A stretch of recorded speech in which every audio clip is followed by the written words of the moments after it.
Chapter 828. Originally, Agar Dorji wanted to call for a retreat. He was truly afraid of Yang Qindong, but now that Fan Yuhai said so, he didn't know what to say. On the other hand, although Suitor was also afraid of Yang Qindong, it wasn't to the point where he would retreat without a fight. Now that he heard Fan Yuhai's words, he pondered for a moment and asked, "How confident are you in this battle, General Fan?" "At least 50%. Fan Yuhai answered quickly this time. Clearly, he already had a plan in mind. He was being conservative. He had already gone to the city wall to take a look. The sudden appearance of the mercenaries did scare some people, but the enemy's strength was limited. From afar, there were only about 10,000 people. If the three sides combined, there would be close to 60,000 people, and all of them were cavalry. In the past, such a force wouldn't be a problem to conquer the southern Ming Empire. But now, with 60,000 people against 10,000, what was there to be afraid of, 50%? Suitor nodded. "Then we can fight. How about this? I will hand over the command of my Mongol army to you. I hope you won't betray this Khan's trust." The atmosphere in the hall froze because of this sentence. Agar Dorji raised his head in disbelief and looked at Suitor. Handing over the military power was equivalent to handing over all of his family's lives. Suitor was really magnanimous. "Thank you so much. Yuhai won't disappoint you." A look of surprise flashed across Fan Yuhai's face, but he quickly recovered. However, when he opened his mouth, the way he addressed Khan had already changed. He only called him Khan and did not mention his name, but it was already a sign of closeness. Good, good. Suitor seemed to be very happy when he heard the change in the way he addressed Agar Dorji. He wanted to see what Agar Dorji would choose. Agar Dorji didn't seem to hear the conversation at all. He just lowered his head and pondered. It was absolutely impossible for him to hand over his military power. He had never completely trusted a person. Back then, he didn't trust his elder brother Tuachuo Khan. Now, he couldn't even trust his own son Horror, let alone an outsider like Fan Yuhai who came out of nowhere. Agar Dorji didn't say anything. Suitor's face flashed with anger. "What? I've already handed over my military power. Are you still not willing to hand over your 15,000 troops?" If they wanted to defeat the mercenaries, they had to give it their all. They couldn't afford to have any other people involved. Since that's the case, Yuhai will go out and prepare. Fan Yuhai, on the other hand, didn't seem to have any intention of forcing Agar Dorji. Perhaps he knew that even if he tried to persuade him, Agar Dorji wouldn't hand over his military power. If he went overboard, it would only lead to internal instability. Since that was the case, it was better not to force him. Of course, he dared to make such a decision because he had the determination to defeat the mercenaries after taking over the military power under Sud Khan. So what if he was a war god? Without soldiers, how could he overturn the heavens with his own strength? After Fan Yuhai finished speaking, he didn't wait for anyone else to say anything and turned around resolutely. Sud Khan coldly snorted, flicked his sleeves, and stood up. He didn't even look at Agar Dorji, leaving the father and son alone in the hall. "Father, they've all left. Let's go back too." Horror Dorji saw that there was no point in staying here with his father. He reached out to help his father stand up from the chair. "Sigh, it seems like we can't stay here for long." Agar Dorji sighed from the bottom of his heart as he slowly stood up with the help of his son. In the past, he had a good relationship with Fan Yuhai. In fact, Fan Yuhai was even his subordinate. The two of them had joined forces to resist the powerful Sud Khan. But now, Fan Yuhai had obviously been roped in, which caused the situation to change drastically. The previous fairness had been broken. As the weaker party, it was naturally very dangerous to stay here. Now that there was a powerful enemy in front of them, no one would do anything to him. But what if the mercenaries retreated? Then it would be time to clean up the internal affairs. It would also be time for victory and defeat to be decided. Even if he wanted to leave, it wouldn't be so easy. War had always been like this. There was no definite right or wrong. No one would talk about benevolence, righteousness, and morality. Everyone was just trying to strengthen themselves. In order to achieve this goal, everyone might be friends eating meat and drinking wine together today. Tomorrow, they might draw their swords and fight to the death because of benefits. Agadorji's sigh was heard by his son, Halajuo. Halajuo was quite clever, so he suggested, "Father, let's just watch from the sidelines for now. We don't need to worry about who wins or loses. Let's just let them fight until both sides are injured. This will only be beneficial to us." Agar Dorji raised his head with a look of hesitation. Originally, he wanted to send some troops to express his goodwill. But when he heard his son's words, he felt that it was very reasonable. That's right, since they were going to fall out, what benefits would there be if he didn't send troops? At most, he would lose his own troops. In the face of a great enemy, who would dare to do anything to him? Since that was the case, he might as well laugh and watch the wind and rain. Perhaps there would be an opportunity for him. My son is right. How about this? Father is tired and needs to go back and rest. During this time, without my orders, my army cannot move a single soldier. Those who disobey will be executed. Agar Dorji's voice was like a flood, his expression firm. However, after saying this, his entire aura suddenly changed. It was as if he had suddenly aged a lot. Even his steps became unstable. It was as if he really needed a good rest. If such a person didn't become an actor, it would be a waste of his talent. After Fan Yuhai obtained the military power of the Mongol tribe, he immediately gathered all the generals for a military meeting. With Sud Khan at the helm, although the generals had some opinions in their hearts, they did not show it. Instead, they followed the instructions of the meeting and started to send out troops. 2 hours after the mercenaries had surrounded the city, the Mongol army finally reacted. Troops with all sorts of flags came out of the city and formed a huge formation 5 miles in front of the city. Looking from afar, it looked like a sea of black, giving people a feeling that they were endless. In comparison, the 10,000 mercenaries that surrounded the city appeared to be a little weaker. However, when some people felt uneasy, they couldn't help but look at the war god's banner above the main formation. When they saw the more than 100 black riders below the banner, they felt reassured. As long as the war god was here, they wouldn't be afraid of any opponent or enemy. Even if the enemy outnumbered them by a few times, it would still be the same. The war god had such a godly power.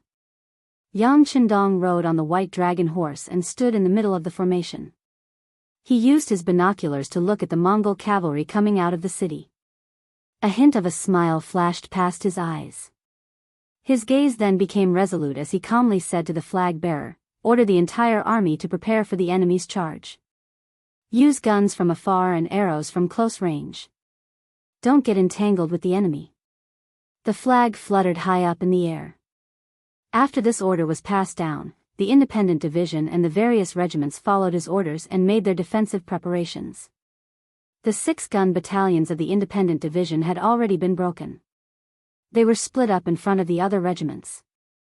Just like that, each regiment only had 1-gun battalion. However, they were split up evenly. This also calmed the hearts of the soldiers, and they would not panic because of the enemy's charge. Outside the city, the Mongol army was gathering. They were constantly moving. To split up all the cavalry within 5 miles of the city was not possible. As such, the first to charge out were Lu Duo and Zamubala. Zamubala was one of Sud Khan's generals, while Lu Duo was a general that Fan Yuhai had personally trained. The two of them each brought 5,000 cavalry and guarded the left and right sides of the army. Within the army, Fan Yuhai's gaze had already landed on the city gates many times. However, he still did not see Agar Dorji's subordinates come out. He could not help but sigh as he said viciously, "Since you want to sit on the mountain and watch the tigers fight, don't blame me for settling the score with you after this." At this moment, Fan Yuhai had already developed a killing intent towards Agar Dorji. The two of them were not familiar with each other, and it was only because they wanted to integrate better that Fan Yuhai acted like he was inferior. He even expressed that he was willing to respect Agar Dorji, which was why he joined this alliance. However, right now, he had already gained Sud Khan's trust. Since that was the case, the stepping stone from before was no longer of any use, and it did not matter if he threw it to the side or stepped on it again. Although his heart was filled with killing intent, his expression did not change at all. Fan Yuhai raised his head and looked at the mercenaries in green uniforms 5 miles away. He raised his right hand and said, "Sound the drums." The left and right side send out 1,000 cavalry each to test the waters. Dong dong dong, the sound of the drums shook the heavens, and every beat seemed to be able to strike one's heart, causing one's heart to swell with excitement. Under the sound of the drums, 2,000 Mongol cavalry slowly came out from the left and right sides, advancing step by step. Order Captain Windchaser and Captain Su He to send out 1,000 cavalry each to engage the enemy. Tell them that this young master will be watching over them and waiting to give them rewards. Yang Qindong looked at the number of enemy troops and his expression was calm. Since the enemy had only sent out 2,000 cavalry, there was no need for them to use their guns. They would just have a battle of cavalry against cavalry. Chapter 829. Yang Qindong knew that this was just a test between the two sides. If he didn't even dare to fight with such a small amount of cavalry, it was inevitable that the morale of the army would be affected. Thinking of all the things that would happen next, if the morale of the army was affected now, then it would be even more difficult to handle. Rather than anything else, it was better to fight with the enemy and have a good start. The flag bearer conveyed Yang Qindong's order. After Zhui Feng and Su He saw the order clearly, they were extremely excited. This was the best opportunity to show off in front of the 6th young master. Usually, this was something that couldn't be obtained even if one begged for it.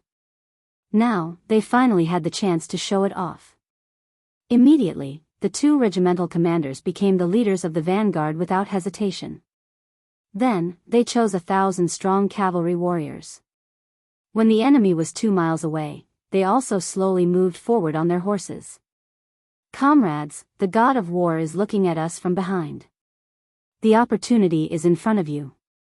How you want to perform depends on everyone. When you attack later, don't hold back. You have to show the military might of the 1st Cavalry Regiment. Do you understand?" While riding forward slowly, Zhui Feng, as the regimental commander, gave everyone a mental preparation. Ba Tu, who had just performed a meritorious service, was in the cavalry regiment and was selected to be in the first 1,000 cavalry camp. He had once saved the life of Deng Yu, a battalion commander, on the battlefield. Because of his bravery, he was chosen by the regimental commander, Zhui Feng, and became the platoon commander of the 1st Company.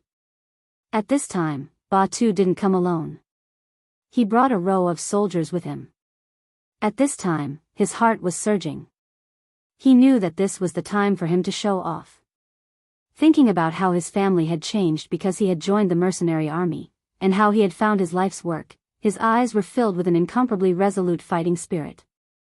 "Comrades, this is our chance to show off. The god of war is looking at us. All our comrades are also looking at us.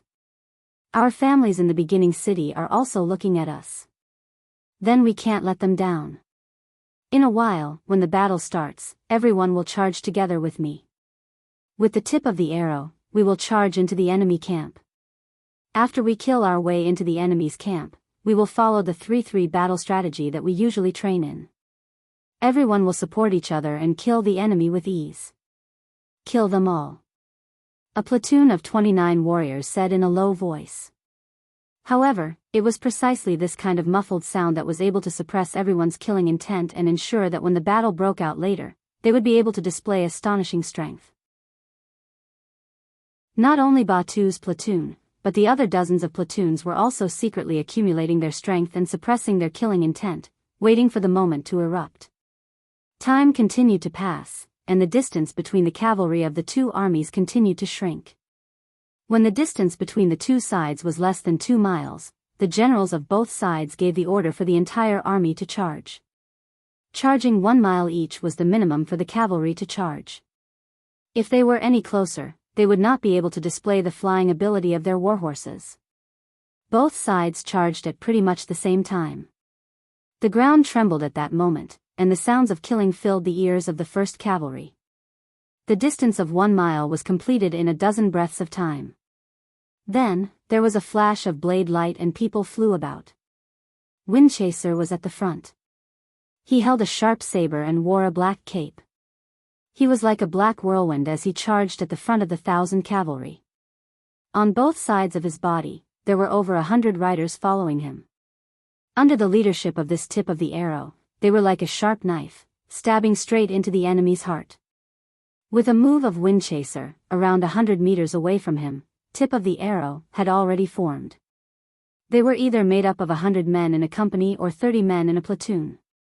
They formed into arrows of various sizes, stabbing into the Mongol cavalry that were also charging. Using the speed of the warhorse, the sharpness of the saber, and his exquisite equestrian skills, the moment Windchaser charged into the enemy cavalry, he began to kill them. His arduous training of slashing out 1,000 saber strikes every day had finally paid off. Under the constant slashing of the saber, enemy cavalry after enemy cavalry were chopped off their horses. Their heads flew into the air one after another. Blood splattered into the air, showing the cruelty and cold-bloodedness of the battlefield. Windchaser's figure pierced in like a knife, quickly taking away a few lives. He also made a deep hole in the enemy's cavalry formation, allowing more soldiers to pour in and display their strength. In the next moment, Ba Tu and the others, who were half a beat slower, finally caught up with the enemy. Then, they followed suit and charged straight in. When the power of the tip of the arrow reached its maximum limit, the enemy cavalry finally began to fall into chaos. They had only sent out 1,000 cavalry. Logically speaking, they should have gathered all these forces together to form a cohesive formation to charge in. This was the way of cavalry.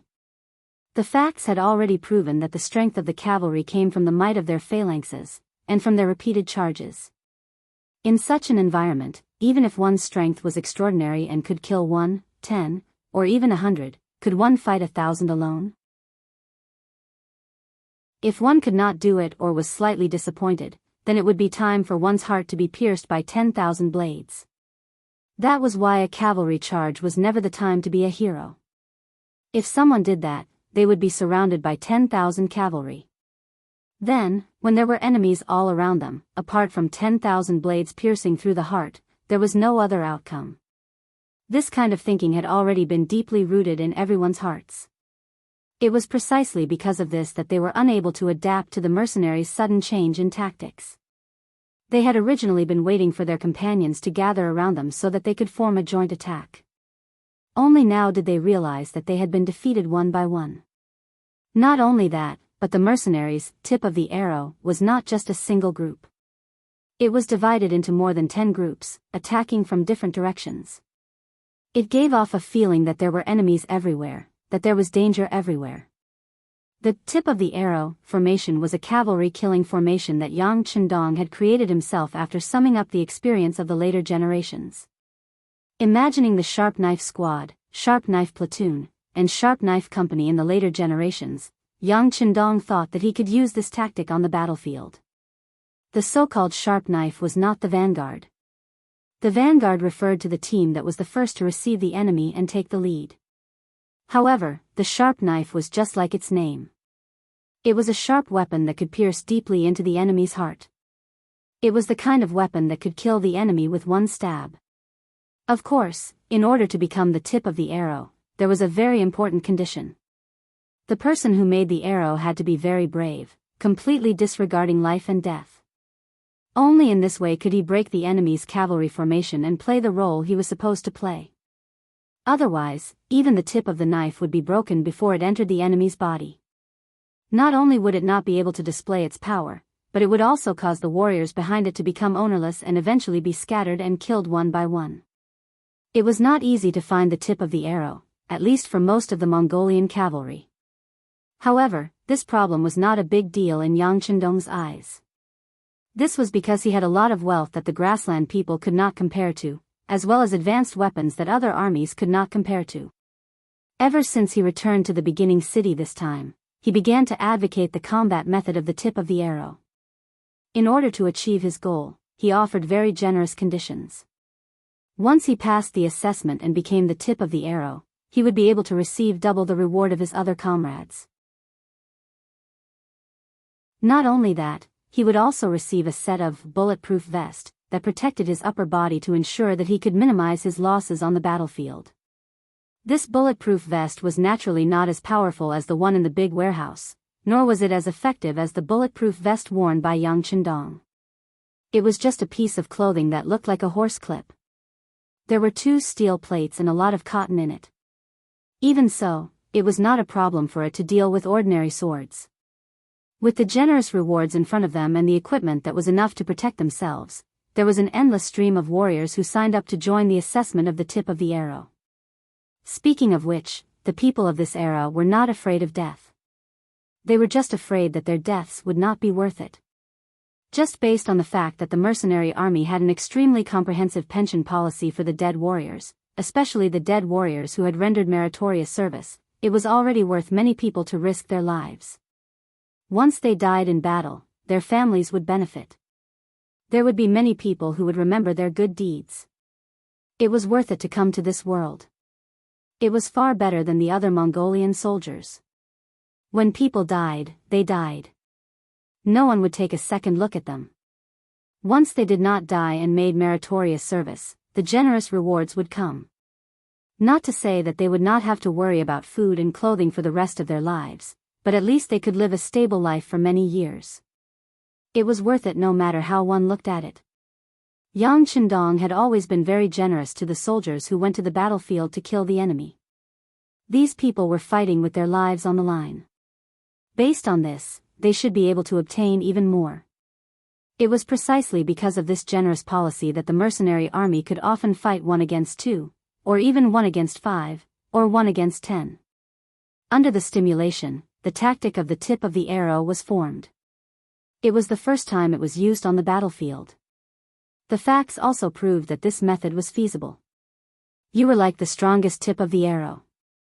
Windchaser was the first to charge into the enemy formation. Although he could not avoid being stabbed many times, with the protection of the bulletproof vest, he did not suffer much damage. On the other hand, the enemy was completely stunned by this tactic. When the tip of the arrow charged into their formation, chaos finally appeared. The strength of cavalry lay in their formation. Only then could they form an advantageous charge and cause damage to the enemy. If both sides were cavalrymen, whichever side panicked first would be the first to lose.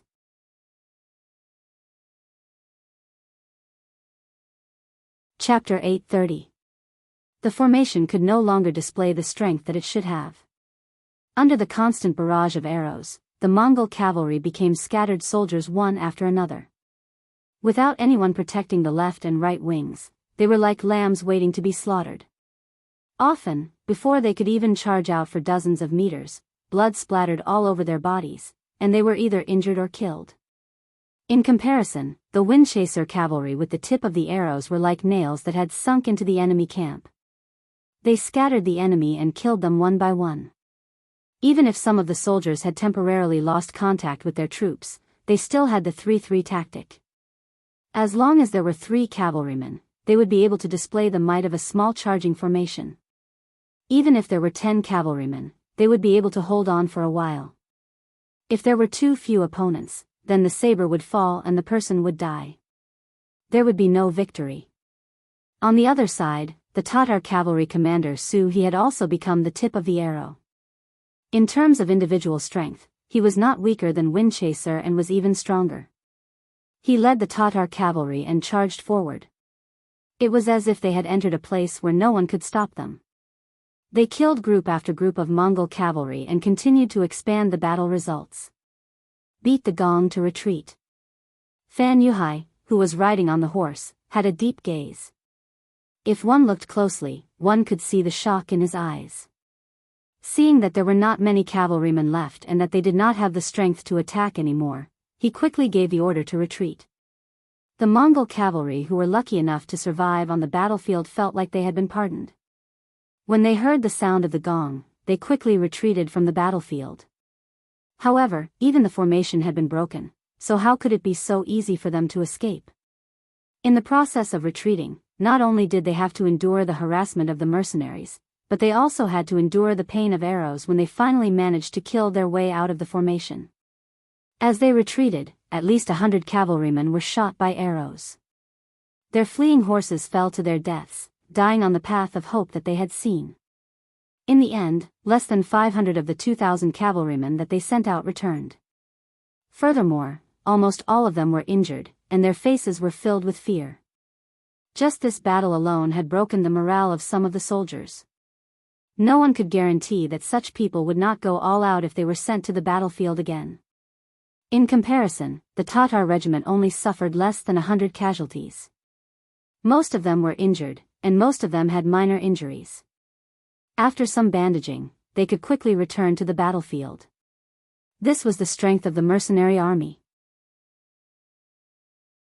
Of course, the strength of the tip of the arrow was due to the strength of the formation, and of course, it was because most of the people sent this time were veterans and people who were good at fighting. However, the victory was right in front of everyone's eyes, and no one could question it. Fortunately, this was a fighting force formed by veterans who had been through hundreds of battles. Fortunately, there was a certain proportion of new recruits and captive soldiers in the opposing mercenary army. Otherwise, if this battle continued, there would be no hope for them. Zhou Feng and Su He brought their troops back. What welcomed them were the cheers and congratulations of their comrades. For a moment, the two commanders and the soldiers who had followed them to battle all had happy expressions.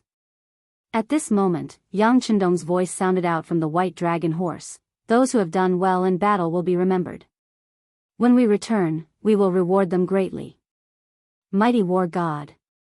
Mighty war god! Immediately, loud cheers resounded across the land. Not long later, the cheers grew louder and louder.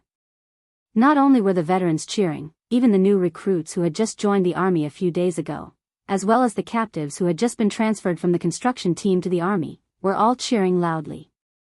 At this moment, they were quickly assimilating into the mercenary army. They were experiencing what it meant to share glory and loss. When the shouts reached the other side, the expressions of the Mongol cavalry became very ugly. Before, there were some people who had looked down on the Mongol cavalry because of the Battle of Yendu a few days ago. They thought that the legendary powerful mercenary army was only a so-so. However, after witnessing this scene, they quickly closed their mouths. In comparison, they knew just how lucky and difficult their previous victory was. Of course, there were also quite a few generals who turned to look at Fan Yuhai, who was riding on his horse with an unchanging expression. In the previous battle, it was because they had listened to his suggestion that they were able to heavily injure the mercenary army. Now that the war god had personally appeared, they hoped that their general would be able to come up with a better plan. Fan Yuhai's expression did not change, but great waves had already risen in his heart. He had exchanged blows with Yang Chendong before, both directly and indirectly. However, that was only a battle of infantry. Yang Chendong had relied on his long-range firearms. However, the battle in front of him was completely a head-on clash. They had lost so badly and so quickly, which was out of his expectations. However, a famous general was a famous general. Fan Yuhai would not be discouraged because of a momentary defeat. He looked at the mercenary army on the other side and had a new plan in his heart. In the end, they had too few people. Moreover, the ratio of veterans was too low. This was their weakness. In a small-scale battle, they might be able to rely on this advantage to win, but what about a large-scale battle? Even if the casualty ratio was 1, 2, or even higher, he could still afford it. On the other hand, the mercenary army would not be able to take it. Once that happened, it would be time for him to counterattack. Pass down the order. Send out 5,000 cavalry from each side. Charge. The thought flashed through his mind and turned into words as Fan Yuhai spat them out. When Lu Duo and Zamubala heard this order, they were first stunned. Then, they understood what the general meant. They immediately cupped their fists and went to mobilize the cavalry. Sud Khan handed over the command of the battlefield to Fan Yuhai, giving him the authority to mobilize more than 40,000 soldiers. It was just 5,000 men from each side, so it was not a big deal. In just an hour, the cavalry was mobilized. Then, under the leadership of their respective generals, they slowly moved forward. Through the binoculars, Yang Qindong saw everything that the Mongol cavalry were doing. He laughed, inform everyone to defend. Once the enemy charges into the range of the firearms, there is no need to be polite. If the enemy retreats, the cavalry will charge and use arrows to greet them. Fan Yuhai wanted to use the human wave tactic to exhaust him to death. This was indeed a good move. However, it also depended on whether Yang Qindong was willing to play with him. Since he had the advantage of the firearms, why not use it? Only a fool would engage you in a one-on-one battle. Previously, he had exchanged a move with you just to raise the morale of the troops. Since he had reached his goal, it was time to toy with the enemy. The flag waved. The officers who were waiting to be called out had no choice but to suppress their desire to charge forward and fight a good battle. Instead, they began to quietly watch the performance of the musketeers. Of course, it was not that they did not do anything. Instead, they ordered their soldiers to prepare their bows. The moment the enemy retreated, they would chase after them and beat them down. Within Yunda's city, the news of the Mongol army's defeat had spread throughout the city. It was obvious that some people were shocked, while others lowered their heads and shook their heads. Hararuo intentionally walked around the streets, then returned to his father's temporary residence with a face full of excitement. The moment he entered, he shouted, "Father, father, that traitorous Fan Yuhai lost. Hee, I knew it. Who does he think he is? How could he be a match for the war god?" In his heart, Halaruo naturally hated Yang Qindong. If not for this person, he might have already become the son-in-law of the Mongol tribe. However, the hatred he had for Fan Yuhai was not small either. Although Fan Yuhai had never said that he was Agar Dorji's subordinate, in the eyes of this father and son pair, they had always thought so. Now that the two enemies were fighting, no matter who won or lost, it was something they were happy to see. In the courtyard, Agar Dorji was basking in the sun. He sat on a chair with a relaxed expression. Although there was a great battle going on outside, Agar Dorji wasn't worried at all. Even if the sky fell, there would be someone higher to hold it up. On the contrary, he was waiting for Sud Khan to beg him to send troops. When that time came, he would definitely ask for an exorbitant price. Seeing his ugly son yelling and screaming as he entered the courtyard, Agar Dorji shook his head helplessly. His son wasn't very capable, but his temper wasn't small. He really didn't know how his son was going to survive if he wasn't around one day. Ha Lu Roa seemed to only want to vent his feelings. He didn't insist on his father responding to his shouts. Seeing that he had achieved his goal, he turned and left. "Father, if there's nothing else, I'm going to find some fun. Staying in this courtyard is really annoying." The so-called fun was naturally looking for women. Mu Ren, the original general of the city, had escaped. However, many of the citizens did not escape with him. The previous fire had only burned down the east of the city, and the other 3 cities were not affected. Not only that, some industries did not only survive, but because there were close to 60,000 Mongol cavalry in the city, some industries became even more lively than before. The fun that Halaruo wanted to find was naturally the matter between men and women. He knew that his son was too ugly and had not married yet. In this aspect, Agar Dorji had always allowed him to do as he wished. However, considering that the city wasn't very safe, he still nodded lightly to the guard captain beside him. A group of 10 guards followed him out of the residence. They were going to protect the young master's safety. However, what they did not know was that when Halaruo walked on the streets, behind him and his guards, someone was watching everything closely.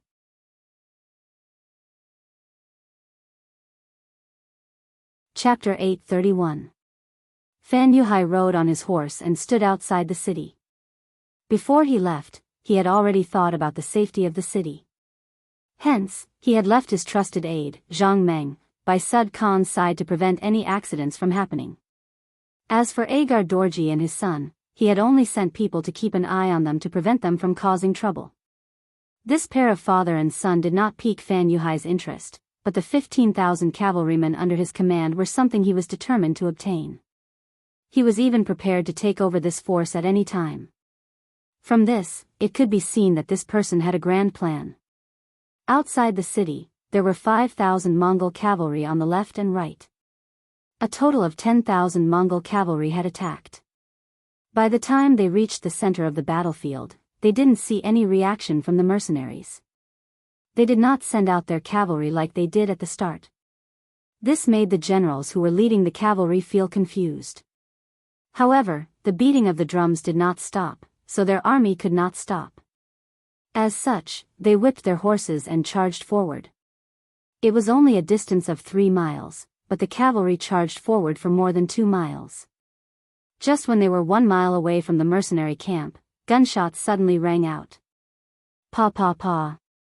The gunshots did not stop, and the Mongol cavalry at the front fell off their horses like dumplings. 6 battalions, a total of 2,400 musketeers, squatted in front of the mercenary cavalry like a long snake, forming an impenetrable net of fire. Enemies within 500 meters were shot down one by one. The cavalry was very fast, and it should not be easy for the musketeers to hit a fast-moving target. However, there were too many enemies, and it could be described as a dense swarm. With such a formation, even a blind man would have a 90% chance of hitting the enemy. Not to mention, these 6 battalions had been trained for a long time. The gunshots were dense like firecrackers, and the response was that there were Mongol cavalry who fell off their horses at every second. As the numbers accumulated, more and more enemies died on the battlefield. Fan Yuhai, who was standing at the rear, couldn't help but feel heartache when he saw this scene. He knew more about guns than any of the Mongol cavalry generals, and that was why he knew how terrifying they were.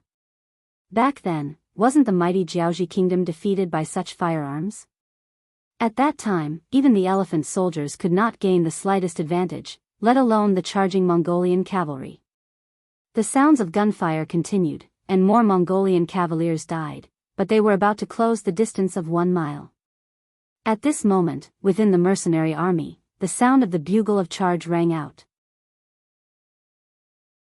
Toot, toot, toot, toot, toot, toot. The loud and clear sound stimulated the adrenaline in the human body, causing every soldier to have the urge to jump on their horses and raise their whips to go on a killing spree. Charge! Tiger's Mane, who was riding on his horse and wearing a white cloak, let out a loud roar. Then, he raised his saber and was the first to rush forward. Now, he urgently needed a great victory to prove himself and wash away the shame of his previous defeat. With Tiger's Man's shout, the various divisions and regiments all moved. In an instant, over 10,000 cavalry jumped out and swarmed over, shocking the Mongol cavalry. Retreat, retreat. Seeing that the situation was not good, Fan Yuhai immediately gave the order to retreat.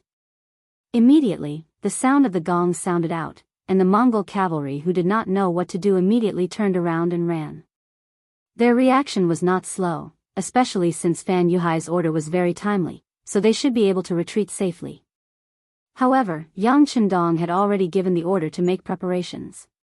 When Tiger's Man and the others charged, they raised their sabers as a feint. Seeing that the Mongol cavalry wanted to turn around and leave, they all picked up their sabers and chased after the Mongol cavalry and shot at them. The prepared bows and arrows shot out and landed among the Mongol cavalry.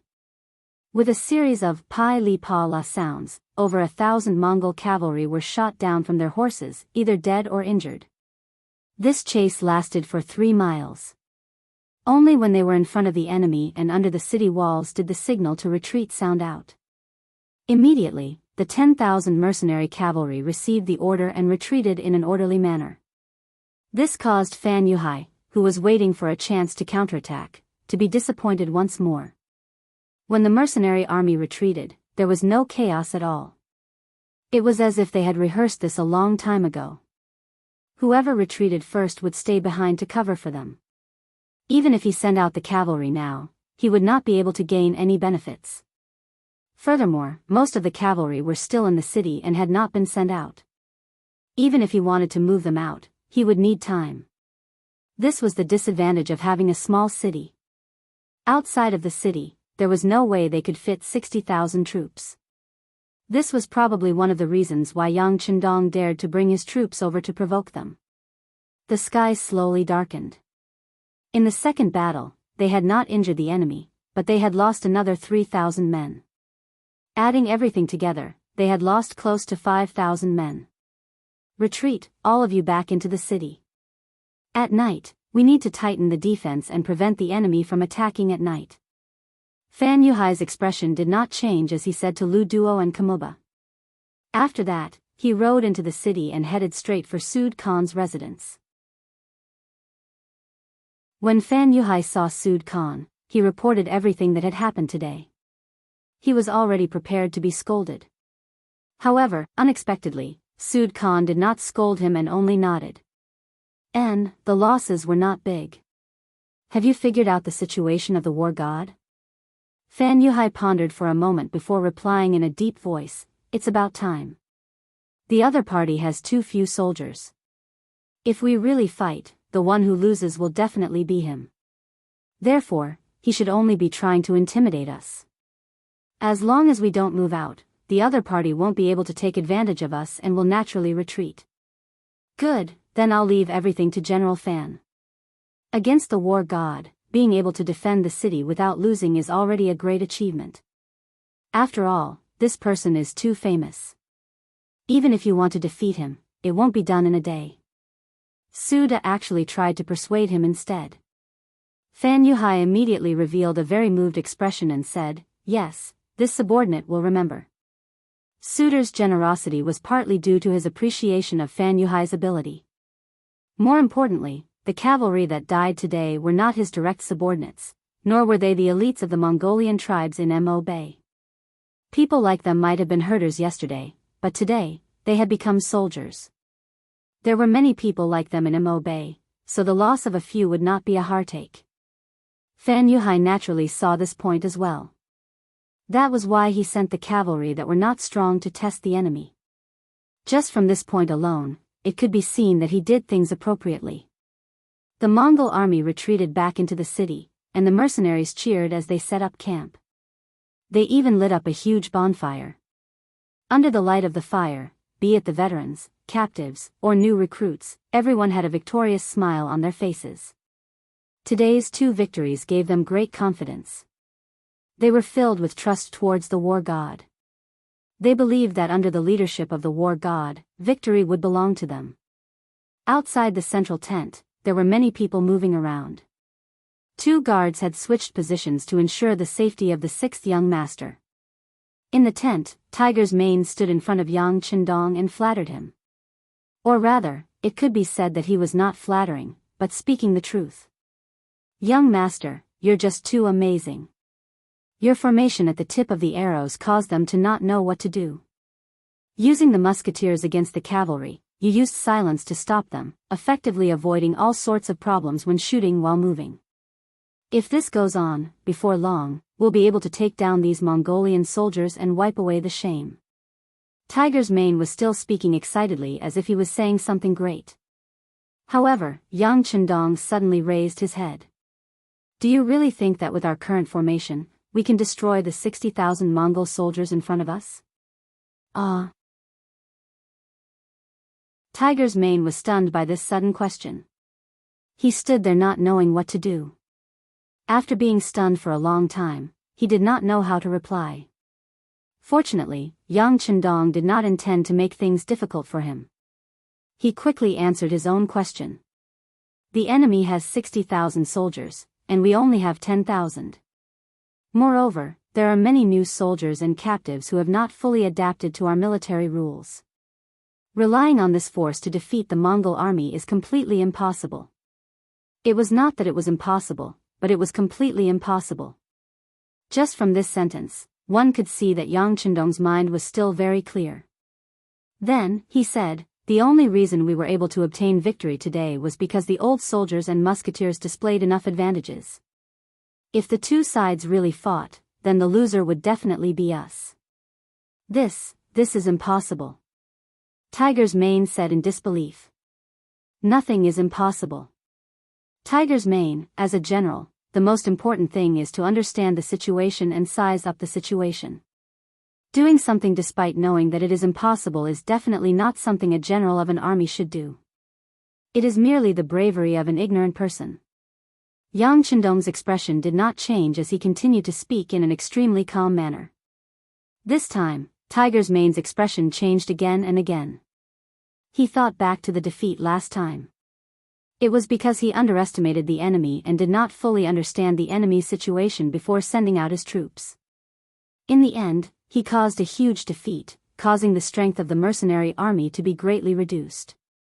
The sixth young master had no choice but to personally go into battle.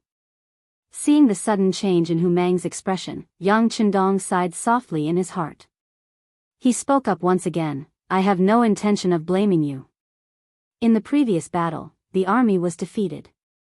Although you, as the main general, have to bear some responsibility, how many of the regiment commanders below you used their brains? They were all blinded by victory and thought that the mercenary army was truly invincible. Did they think that the moment the army appeared, the enemy would flee at the mere sight of it? Humph. They did not think about it. The Mongols have ruled here for so many years. How could they be so easy to deal with? If that was the case, the great Ming dynasty would not have sent out so many times and returned in defeat. Failure is not scary. What is scary is not knowing how you lost. That is a person who cannot be saved. Do you understand?"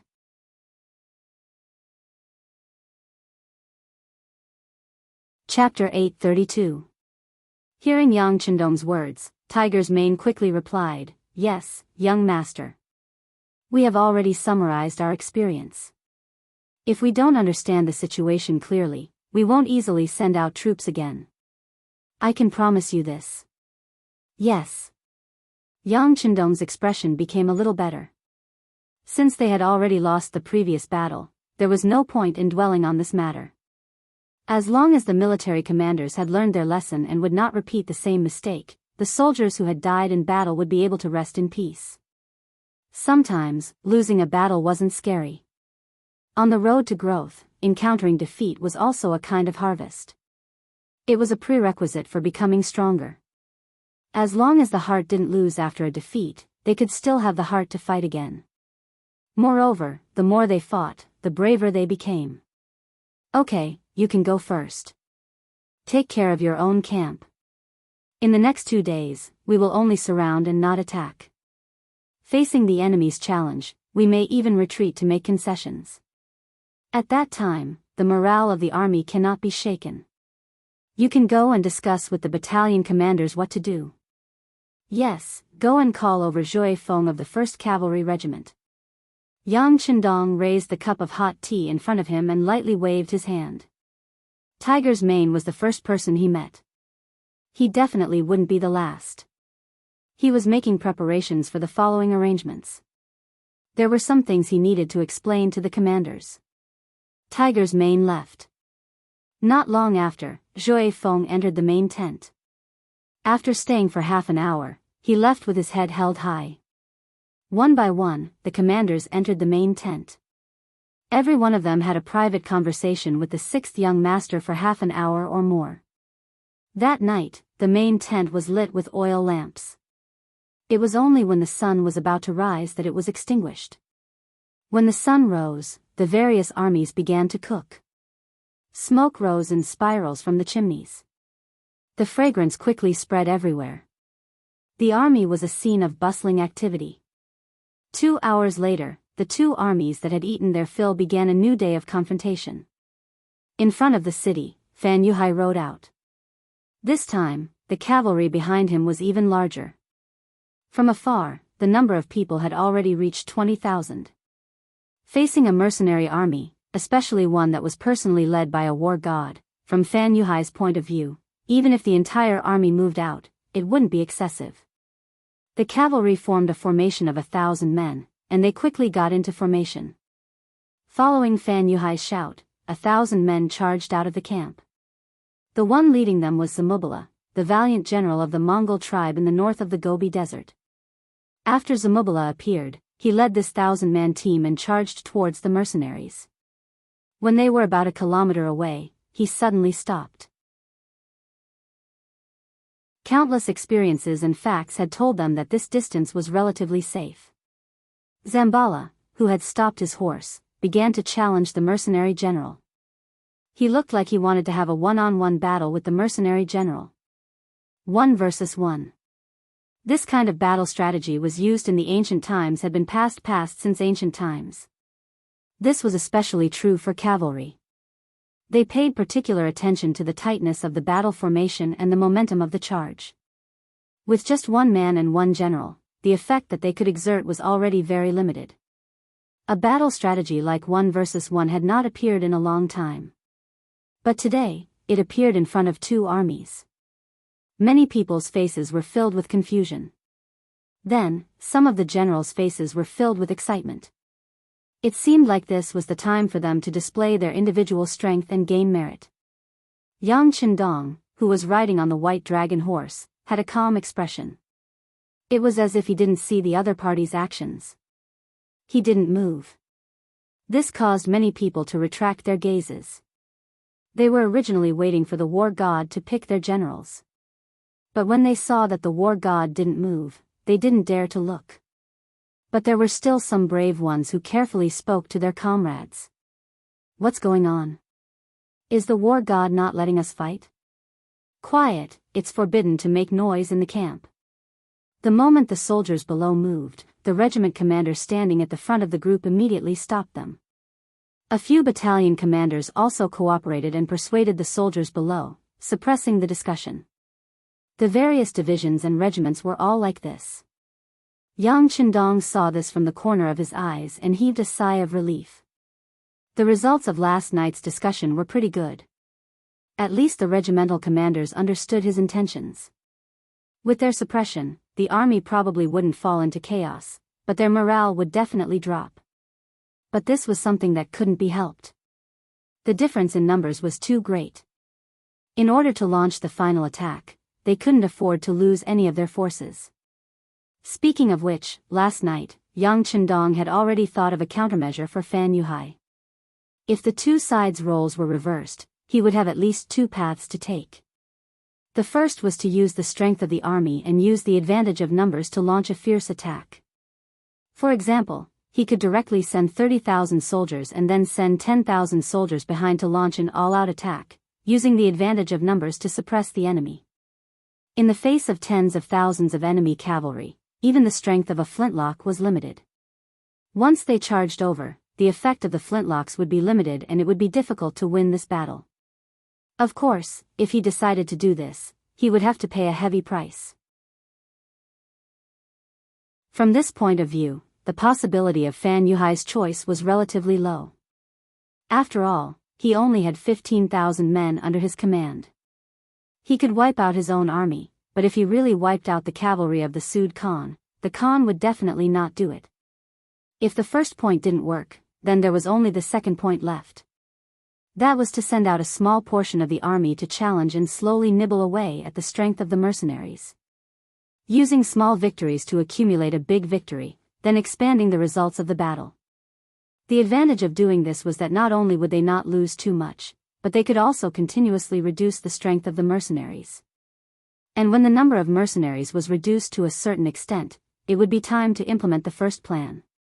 At that time, if the number of mercenaries was too low, facing tens of thousands of enemy soldiers, they could only run. These were the two methods that Yang Qindong thought of for Fan Yuhai. Looking at it now, the other party had indeed thought the same and sent out a 1,000-man team to challenge them. A 1,000-man team was naturally not scary. Yang Qindong could casually send out a commander or even a battalion commander to lead a 1,000-man team. With the sharpness of the arrows and the sharpness of the cavalry swords, they could win.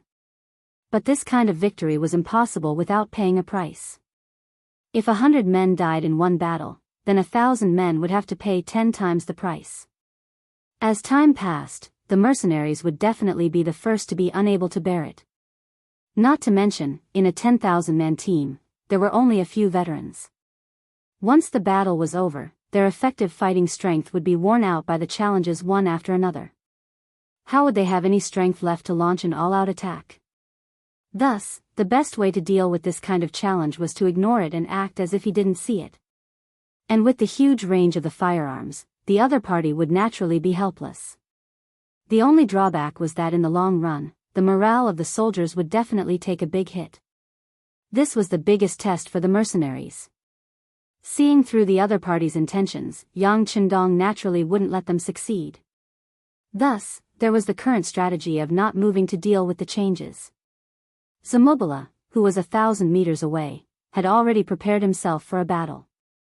However, when he realized that there was no movement from the other party after half a day, he thought of Fan Yuhai's instructions and immediately started cursing. He cursed and scolded, calling him a coward, a pussy, and so on.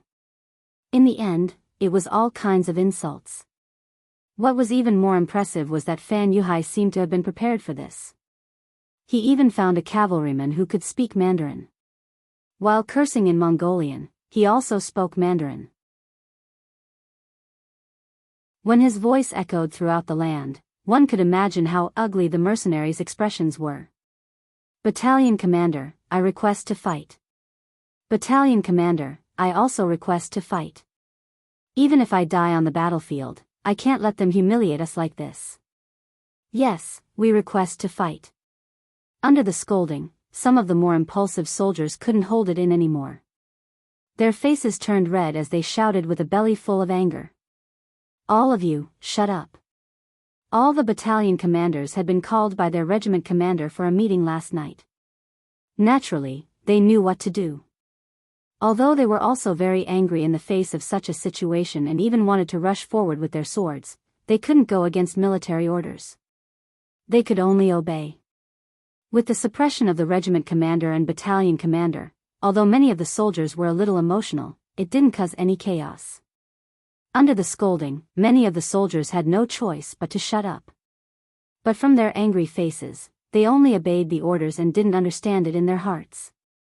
After a round of scolding, Zamobila retreated with some disappointment. In return, an unknown young general appeared with 1,000 men. They still had the appearance of a challenge. After not getting a reply for a long time, a new round of scolding began. Naturally, it attracted a wave of dissatisfaction from the warriors and their requests for battle. Just like that, the cycle repeated again and again. The dissatisfaction of the mercenaries grew stronger and stronger. However, under the suppression of the regiment commander and battalion commander, no one dared to go against military orders. But at this moment, the morale of the soldiers had started to drop, and it continued to drop. The sky was finally turning dark, and the Mongol cavalry also started to retreat. One by one, they retreated back into the city. The mercenaries also started to set up camp. Hot meals were sent to the soldiers, but for some reason, most of them did not have any appetite. It was obvious that everything that happened today had made them very depressed, and they were very stifled by their anger. At night, after the soldiers went into their tents to rest, some of the battalion commanders finally couldn't take it anymore and stood up. They went in front of their regiment commander and asked for instructions on what to do next. There were also some battalion commanders who expressed their worries. Based on their thoughts, could they ask for instructions from the war god to fight a few battles tomorrow? If not, the morale of the soldiers would drop too quickly and it wouldn't be easy to lead the troops. The oil lamp in Yang Qindong's main tent was still lit. Yang Qindong closed his eyes and wore a large cloak as he sat on a chair beside the stove. But even until dawn, he didn't see any regiment commander come forward to request to fight.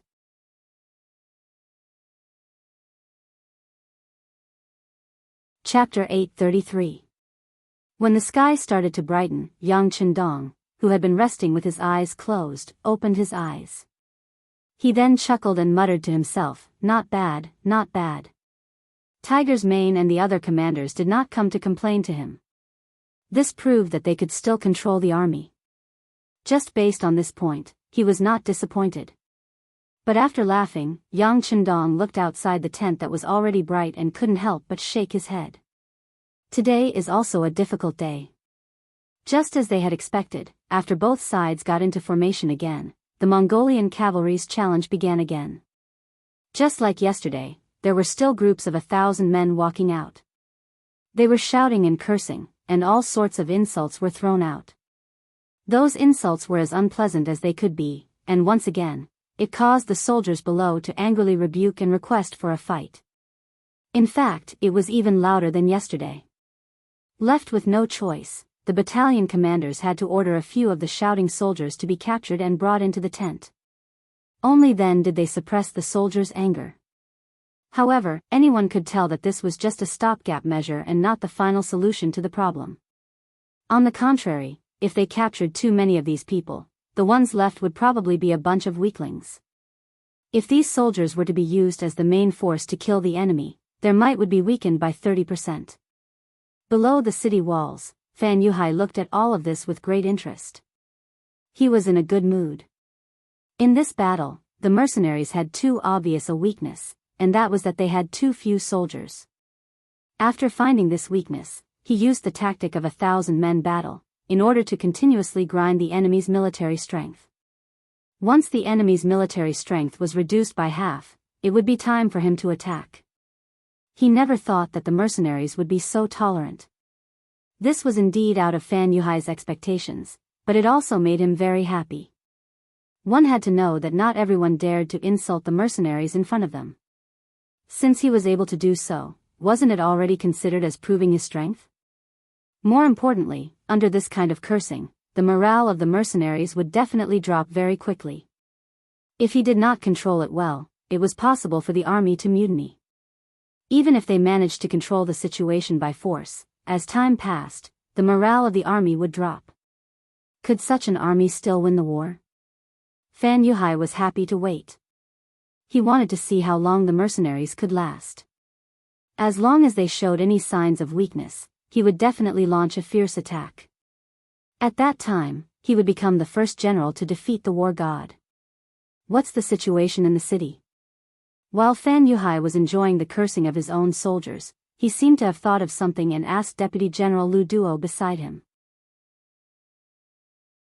"General, the situation in the city is normal," Lu Duo replied. Then, as if he understood Fan Yuhai's worries, he smiled and said, "General, don't worry. Although the defense of Jianghu city is very tight, the mercenaries will not have any chance to steal the city. Yes, I'm not worried about them stealing the city. I'm worried about other things that we don't know about," Fan Yuhai said in a deep voice. Could it be that the mercenaries were here to scare them? Did they want to scare them away and regain their face? Once they couldn't scare them, they could only hold on like this. But this didn't seem like the style of the war god. But if there was another purpose, what could it be? Fan Yuhai couldn't figure it out. The only thing he could do was to complete the task at hand. Send someone to inform Zhang Meng and ask him to pay more attention to the situation in the city. Also, ask him to protect Sadeh Khan. We must not give Agadorji any opportunity. Fan Yuhai couldn't think of what else the mercenaries might do. He could only order Lu Duo. What he didn't know was that there was a saying in ancient times to take the head of a general from an army of 10,000. There was also a term in later generations called Operation Decapitation. Operation Decapitation was the real purpose of Yang Qindong this time. The soldiers outside the city were all serving this military goal and mission. As early as when the Wolf-Fang Special Forces was just established, one of the main military tasks that Yang Qindong gave them was to decapitate. The commander was the commander of an army. Once the news was spread, it would completely destroy the other party's command center and will to resist. The image of, to catch bandits, first catch the leader, hit the snake where it hurts, reflected this idea. The elements of Operation Decapitation were speed, accuracy, and cooperation. Even if the number of enemies this time was several times their own, the effect of ordinary means could be too small. Especially with a famous general like Fan Yuhai, it was even more difficult to win with wisdom. Therefore, Operation Decapitation became Yang Qindong's first choice. Compared to the mercenaries who had guns and even cannons, the existence of the Wolf-Fang Special Forces was still very secret. It could even be said that it was not known to outsiders. It was precisely because others didn't know that once it was used, the effect would be greater and it would be easier to succeed. If the other party was a large military camp, the commander would be in a military tent protected by layers of military camps. It would be too difficult to carry out Operation Decapitation. But now the enemy was resting in the city, and there were many civilians in it, which created enough conditions for Operation Decapitation. In the military tent of the same army, Yang Qindong changed his seat in front of the sand table. His eyes were fixed on the area marked with Wanda City, and the frequency of his breathing became much slower. Report, the voice of the first guard Captain Xiao V suddenly came from outside the door. 6th Young Master, Battalion Commander Su Yunsheng wants to see you. Let him in. Hearing this, Yang Qindong leaned back on the chair. He knew that the conditions that should be prepared were sufficient. The next step was to see the performance of Tai Hu, Bai Zhua, and others in the city. Fan Yuhai was very careful. Every night before going to bed, he would walk around the city tower to see the army's night deployment. After making sure that nothing would go wrong, he would leave with satisfaction. But he didn't know that Yang Qindong didn't mean to send the army for a night attack at all. His hope was on the Wolf Fang Special Forces and the Ghost Sniper team that had already entered the city. These two teams had limited personnel, only a few dozen people. If they wanted to enter the city, they wouldn't arouse suspicion at all. Although the 4 gates of Wanda's city were closed since the sudden appearance of the mercenaries, in fact, Tai Hu and others had already entered the city a few days ago in disguise. Now they were making all kinds of preparations in the city. If words had to be used to describe it, it was like Sun Wukong who got into the belly of Princess Iron Fan and was ready to make a big scene. Even during the war, there was no curfew in Wanda City. They were different from the Great Ming Dynasty. They never had such a saying in consciousness.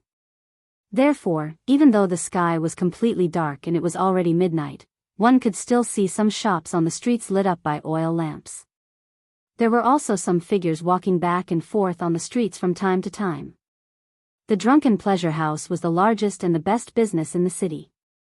It was also the largest brothel in the city. In a private room, the 2 teams of Tai Hu and Bai Zhua, who had been dressed up, were drinking here. At the same time, they were also discussing tonight's action. Beside them, 2 women wearing revealing clothes and heavy makeup were sleeping.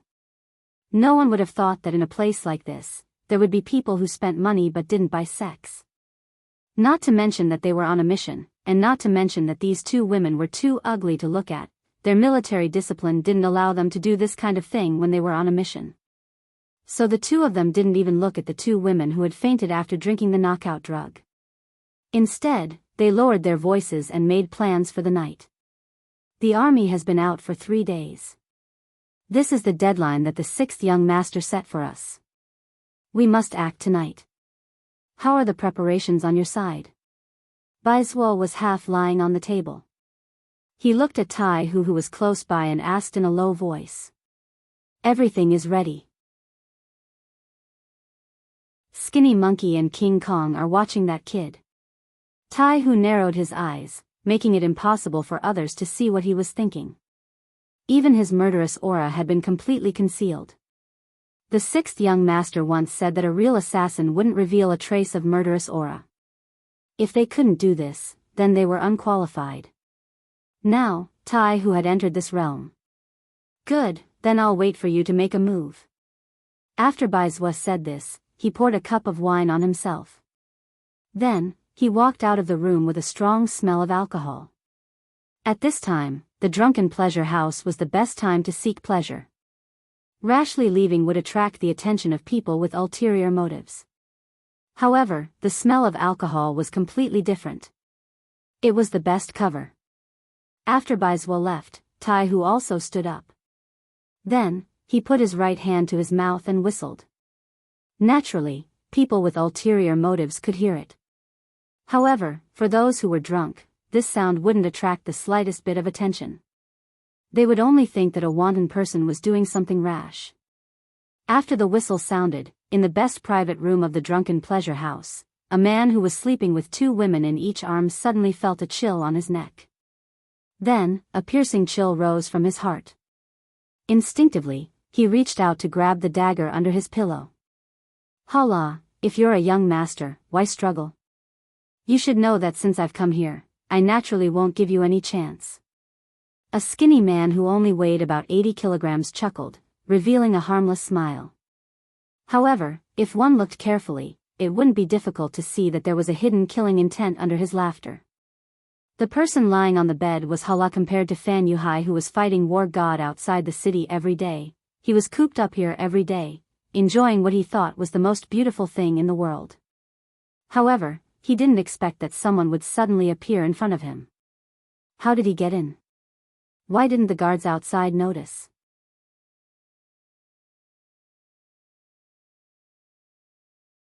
Chapter 834. Questions popped up in his mind one after another, but at this moment, he couldn't think too much because the dagger on his neck had already pierced his skin. The feeling of blood flowing down his skin was like a worm crawling on his skin. Feeling that his life was in danger, Haliruo's face changed.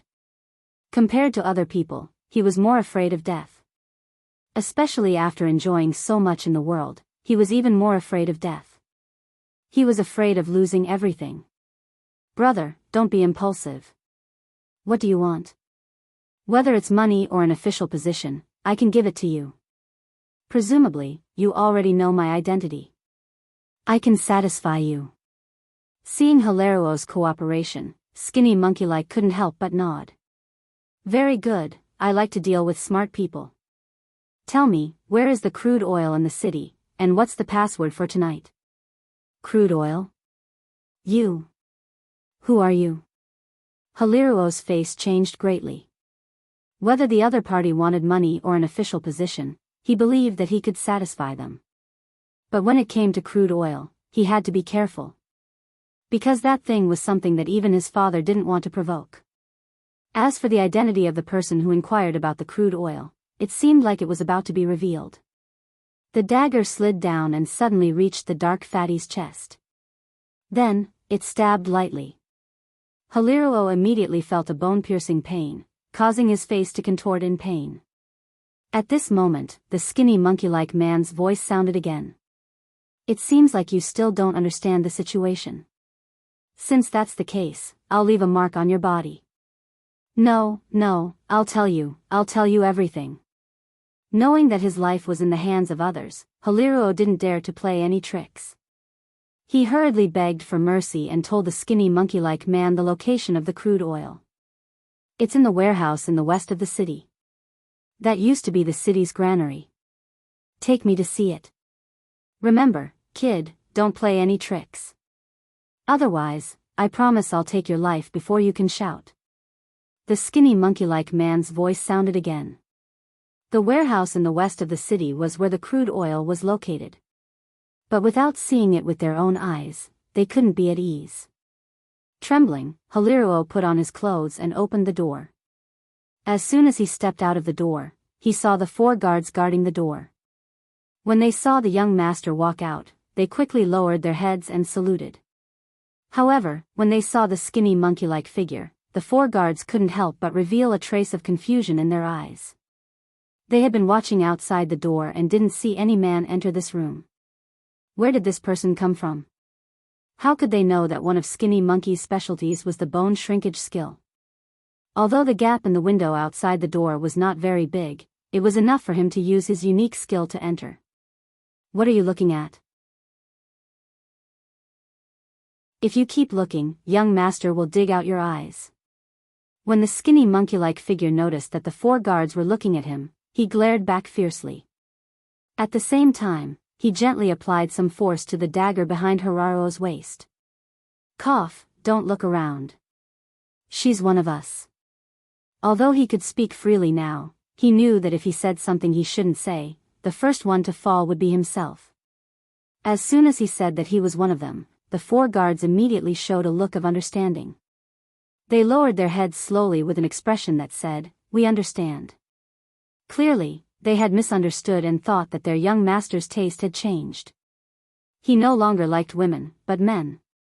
Angered by the 4 guards' gazes, Haliruo really wanted to shout, "Your young master doesn't have any other hobbies." Even if he did, he wouldn't like such a skinny man. Of course, he could only think these words in his heart. Shou Ho accompanied the young master and the 4 guards as they walked towards the entrance of the drunken pleasure house. Along the way, many girls greeted him warmly, but because he had something on his mind, he did not reply to any of them. Haliruo only had one question in his mind. When he left the door, there would be 6 more guards. At that time, would they be able to turn around and attack him? Haliruo couldn't guess if these people would kill him after achieving their goal. So if there was a chance, he would definitely give it a try. And this thought disappeared as soon as he walked out of the door and met up with the 6 guards at a street corner. Not for other reasons, but because of the sudden appearance of 3 strangers. The short blades in their hands danced, and in a few moments, the seemingly tall and strong guards were all killed on the ground. And the other side only had 4 people, including Skinny Monkey. The 10 guards didn't even have time to figure out what had happened, and all of them died from fatal injuries. All of this fell into Haliruo's eyes. He immediately said in horror, You just want to look at the oil, not kill people, right? Of course not. The skinny monkey-like man chuckled. If you're obedient, I won't kill you. I can assure you that I won't kill you. Alright, now that there are no more annoying flies, we can go. The 10 corpses were thrown into an inconspicuous corner in the darkness. Haliruo, with 4 guards following behind him, headed straight for the warehouse in the west of the city. Along the way, the soldiers sent by Fan Yuhai and his father, Agar Dorji, were all taken care of one by one. Perhaps they thought that they were hiding very well, but in front of the well-trained and inhumane Wolf Fang members, their every move was magnified like a magnifying glass. As they made their way to the warehouse in the west of the city, Haliruo was still waiting for something to happen. He knew that his father had secretly arranged for people to follow him. As soon as they appeared, he would seize the opportunity to escape. But unfortunately, the journey was incomparably peaceful. He even saw 2 groups of Mongolian cavalry patrolling the streets. Haliruo, who cherished his life, didn't have the courage to shout out. Since Skinny Monkey had sworn an oath to longevity heaven, he had no choice but to believe him. It had to be said that Wolf Fang had chosen the right person. A person who was extremely afraid of death would definitely not play around with his life. Just like that, the 5 of them successfully arrived at the warehouse. From afar, they could see a group of about 100 Mongolian soldiers guarding the place. When they saw someone approaching from afar, one of them shouted loudly, "Who are you? Leave immediately." Haliruo was clearly startled by this shout and his footsteps came to a halt. At this moment, a dagger was poked at his waist. Skinny Monkey's devilish voice sounded out again. "What are you afraid of? Have you forgotten your identity?"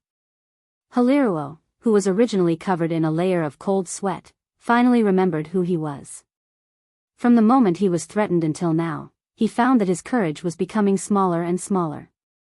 After being reminded by Skinny Monkey, his heroic spirit rose and he took large strides forward. At the same time, he shouted, "Who are you? You don't even recognize your family's young master?" As he walked closer and closer to the warehouse, the guards saw that it was Haliruo and his 4 guards. He couldn't help but straighten his body. "So it's young master. But I don't know what you're doing here so late at night." I'm following my father's orders to get some oil." Haliruo followed Skinny Monkey's instructions and walked towards the warehouse with his hands behind his back. Password. Seeing that they were about to enter the warehouse, a Mongolian soldier followed the rules and blocked Haliruo's path. "You dare to block me?" Haliruo pretended to be very angry and roared. "Have you forgotten that your master, Fan Yuhai, was once my father's subordinate?" Of course, these words were a bit too big. They were just temporarily treating Agadorji as their leader.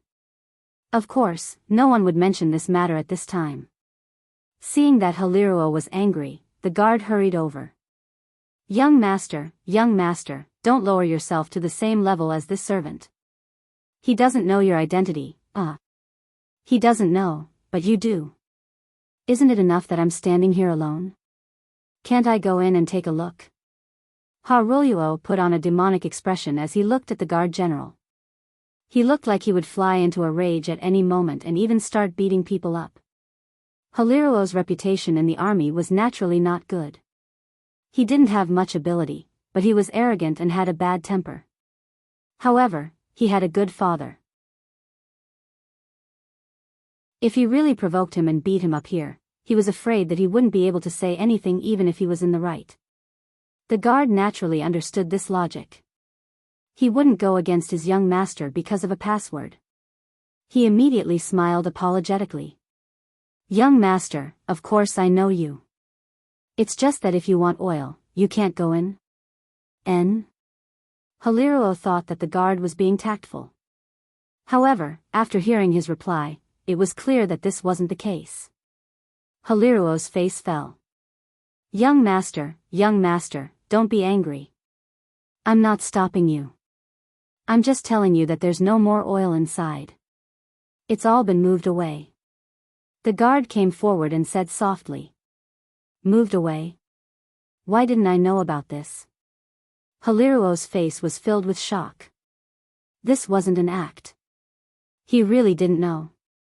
Oh, this was an order from General Fan. Not long after the sky turned dark, the oil was moved away. The guard naturally couldn't say that this was a secret order from Fan Yuhai. If he said that, it would seem that Fan Yuhai didn't trust Agadorji and his son. If that happened, he wouldn't be able to bear the consequences.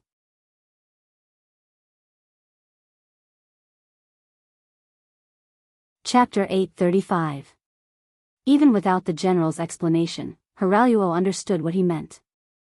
When he thought about how he had to hide such an important matter from his father and himself, he couldn't help but feel angry. Good, this Fan Yuhai is getting more and more arrogant. Let's see if I don't find trouble with him tomorrow. Fine, I'll tell you where the kerosene was moved, and this matter will have nothing to do with you. He pretended to be very angry as he spoke, his saliva dripping from his mouth. His gaze landed on the defending general. But when he looked over, he saw the general's hesitant expression. He said angrily, "What, are you trying to hide it from me? Or was the kerosene not moved at all? You were lying to me all along." "Ah. I wouldn't dare. Originally, the general really didn't want to say anything. After all, the kerosene was moved in secret, and he didn't want more people to know. But since Haraluo had said so, if he didn't tell him the truth, he would really offend him. Helpless, he took a step forward and carefully set a place. "Oh. So it's there." Haraluo nodded in surprise, then looked at the general and said, "Fine, I'll believe you for now. If you're lying, don't blame me for taking care of you." I wouldn't dare. "But young master, I'll have to trouble you not to tell anyone that I told you this. Otherwise, I'm afraid General Fan will beat me up." As he spoke, the general cupped his hands and begged for mercy. "Don't worry, I won't say that you told me. I'll just say that I found it myself." "All right, I'm leaving."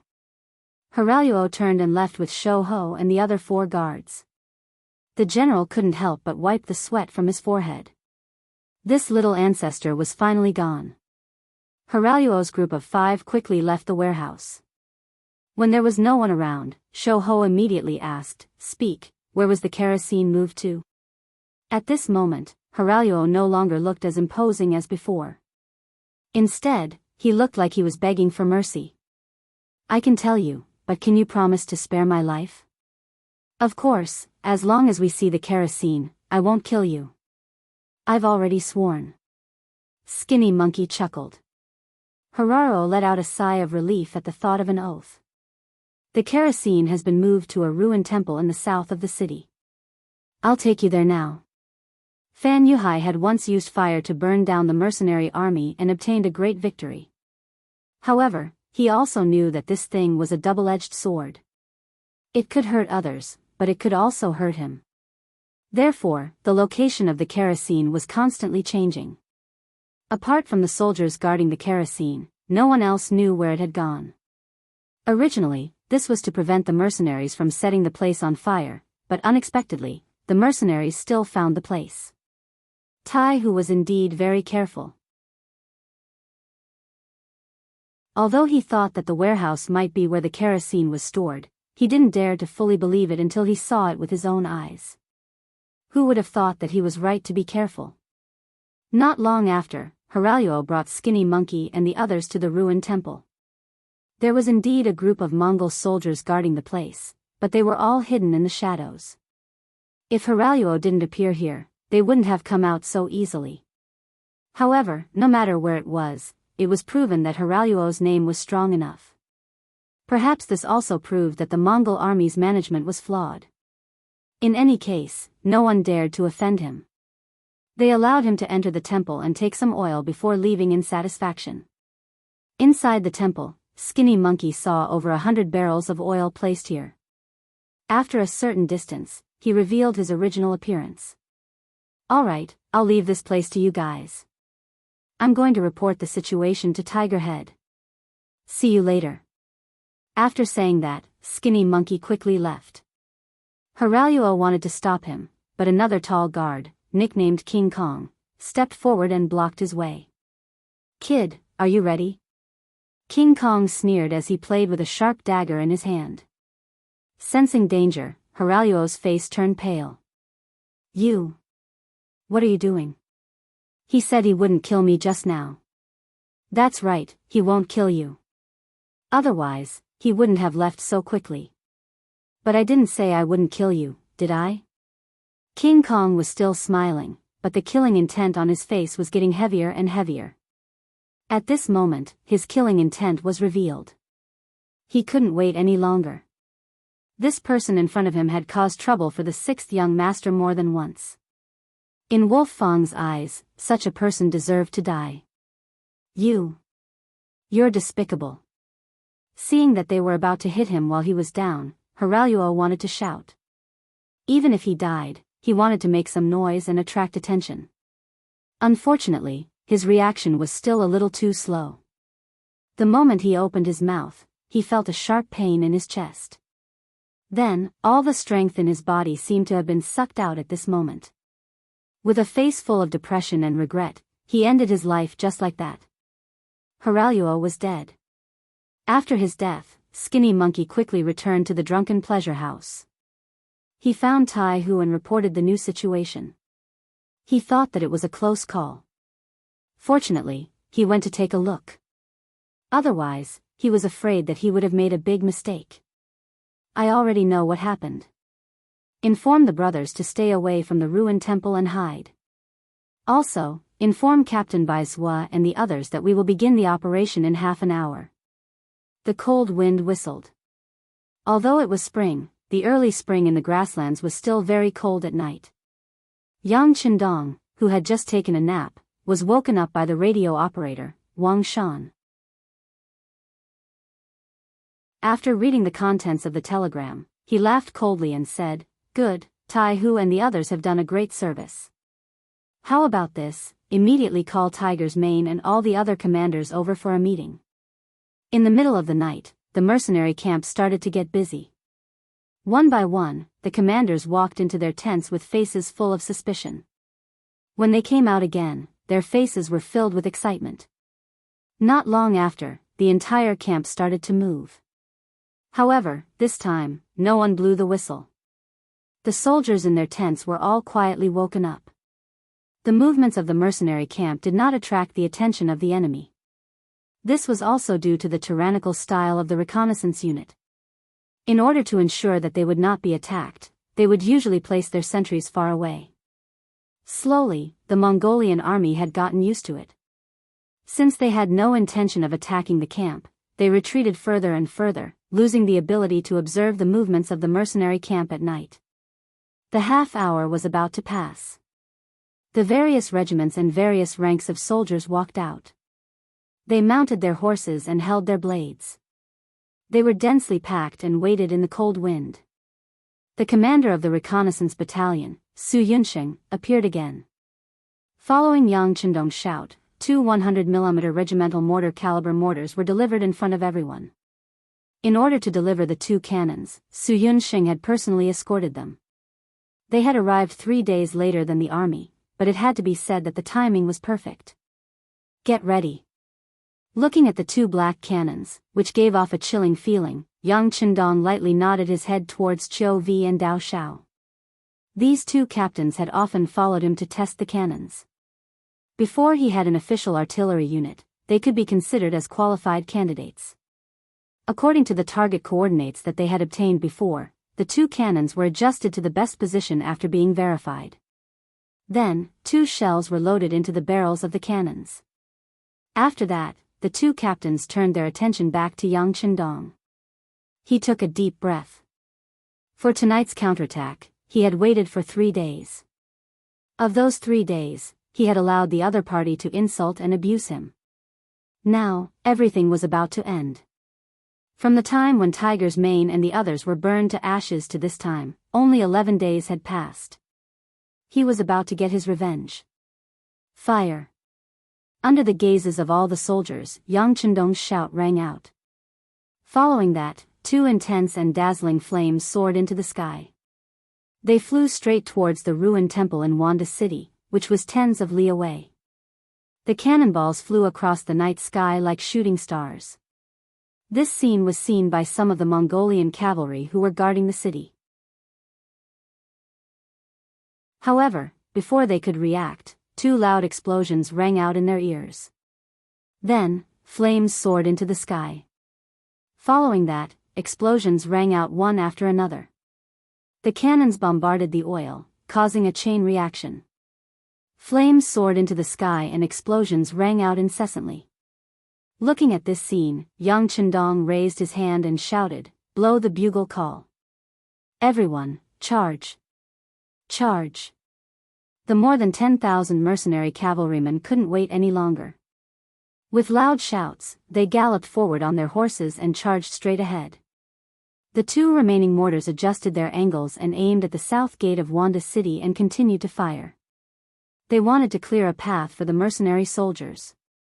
In the city, the loud explosions sounded like an earthquake. Khan Sud immediately put on his coat and rushed out of his room. He stared at the ruined temple in disbelief. His eyes widened as he thought to himself, "It's over, it's over." However, something even more frightening happened. Just as he was standing in front of the door and lamenting, a small flame suddenly flashed and entered his chest. The powerful recoil directly knocked Khan Sud to the ground. This sudden unforeseen event attracted the loud shouts of several of the soldiers around him. The decapitation operation had begun. At this moment, it wasn't just this place. Gunshots rang out from several enemy generals' residences. The phantom members who had been lying in ambush for a long time fully displayed their strengths, firing bullet after bullet into the chests of the targets they had long imprinted in their hearts.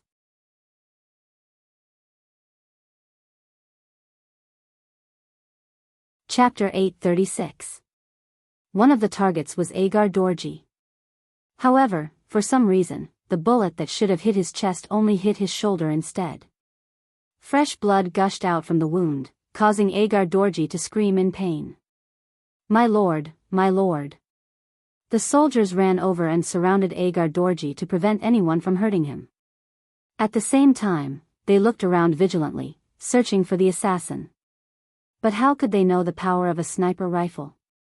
A sniper more than 1,000 meters away was already beyond their knowledge. How could they still find him? Not to mention, the city was already in chaos. This was the best cover for them. Stop shouting. I'm not dead. Quick, inform the other generals. Retreat, retreat. Agadorji felt the pain coming from his right arm as he gave orders to his bodyguard beside him. My lord, are we not going to defend the city? One of the soldiers asked an idiotic question. Defend my ass. Don't you see? The fire has already started, the people's minds are in chaos, the city cannot be defended. All right, go inform the other generals, we are retreating in the direction of Jianghu town, quickly. After Agadorji shouted these words, he finally fainted from the pain.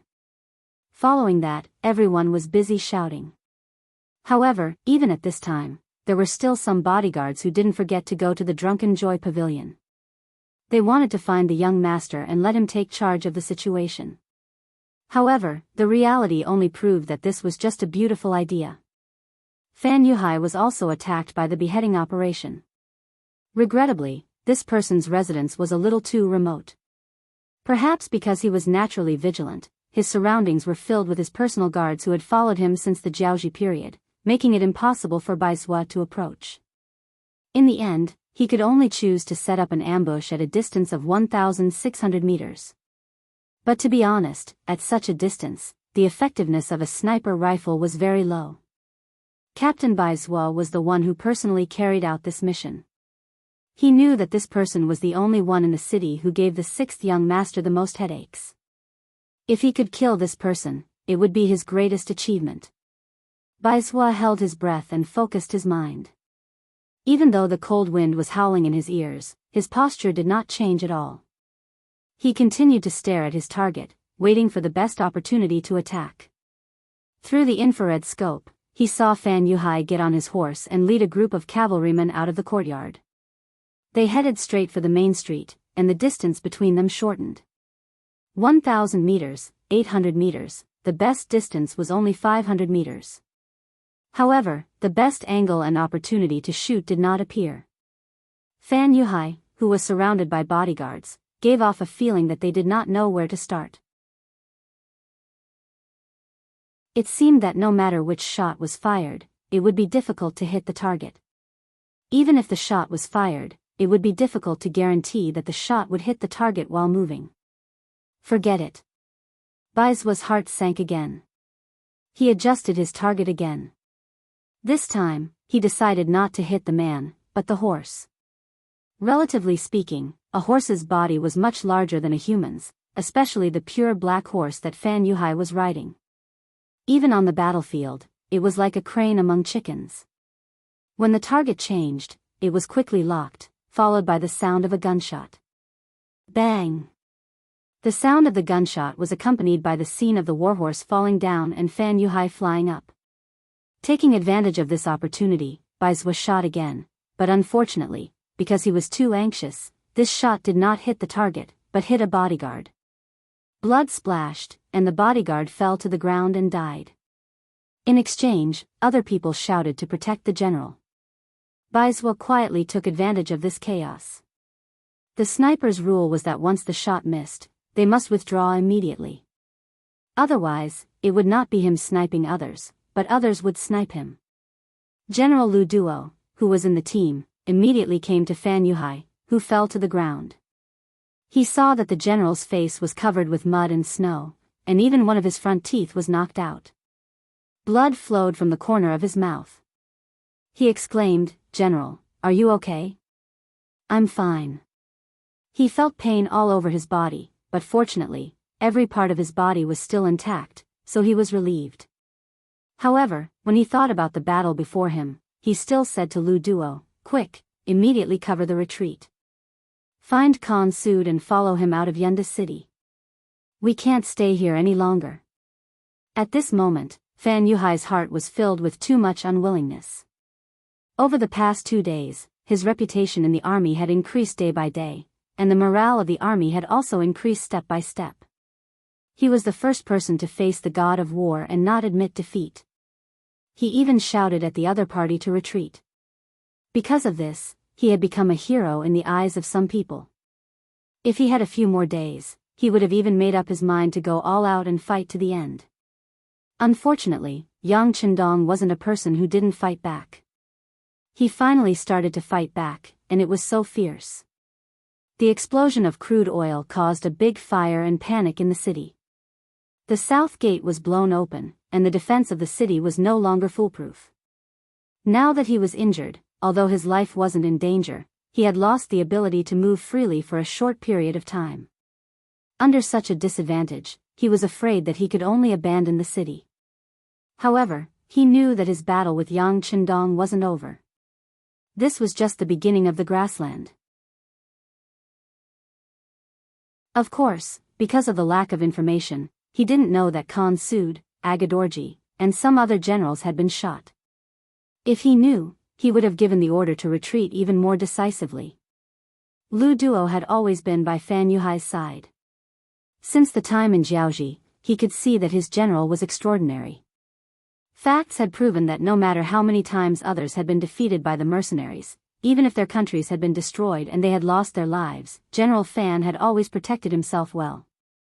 Just this point alone was enough to earn Lu Duo's respect. Now that the general had given the order, he would definitely do his best to carry it out.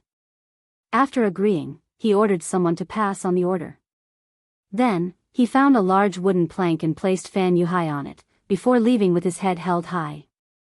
At the east gate of Wanda City, there were a few gaping holes in the walls.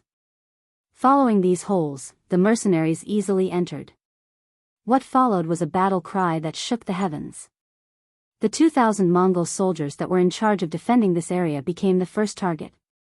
Over 10,000 Mongol soldiers came from different directions like a tornado. Even a man and a blade wasn't something that these 2,000 Mongol soldiers could withstand. Very quickly, this army was swallowed up by the flood of horses. After successfully entering the city, they could see many Mongol soldiers on horseback searching for their troops. When these people saw the mercenaries charging into the city, they immediately scattered and wanted to leave. However, in front of the mercenaries who had a plan in mind, their actions were laughable. When the first regiment had their own mission, they only needed to follow the orders. As for the Mongol soldiers blocking their way, they could just casually kill them. Regiment after regiment of mercenaries entered the city, and the independent division led by Tiger Mang set their sights on Sud Khan, who was constantly running away. When the scouts reported that a large group of Mongol soldiers was retreating towards the north of the city, he immediately made a decision and led a division of cavalry to chase after them. The previous defeat had always been a pain in Tiger Man's heart. Originally, he wanted to perform better, but he never expected that he would be defeated in the end. Although the sixth young master did not punish him for this matter, and did not even say a harsh word, he knew in his heart that the young master must be disappointed in him. When one made a mistake, it wasn't something that could be fixed with just a sentence. What Hu Mang wanted to do was to establish a new merit and prove his worth once again. This time, after hearing the direction that the Mongolian cavalry fled in, he sent a personal guard to inform the sixth young master. Then, he led his men and chased after them.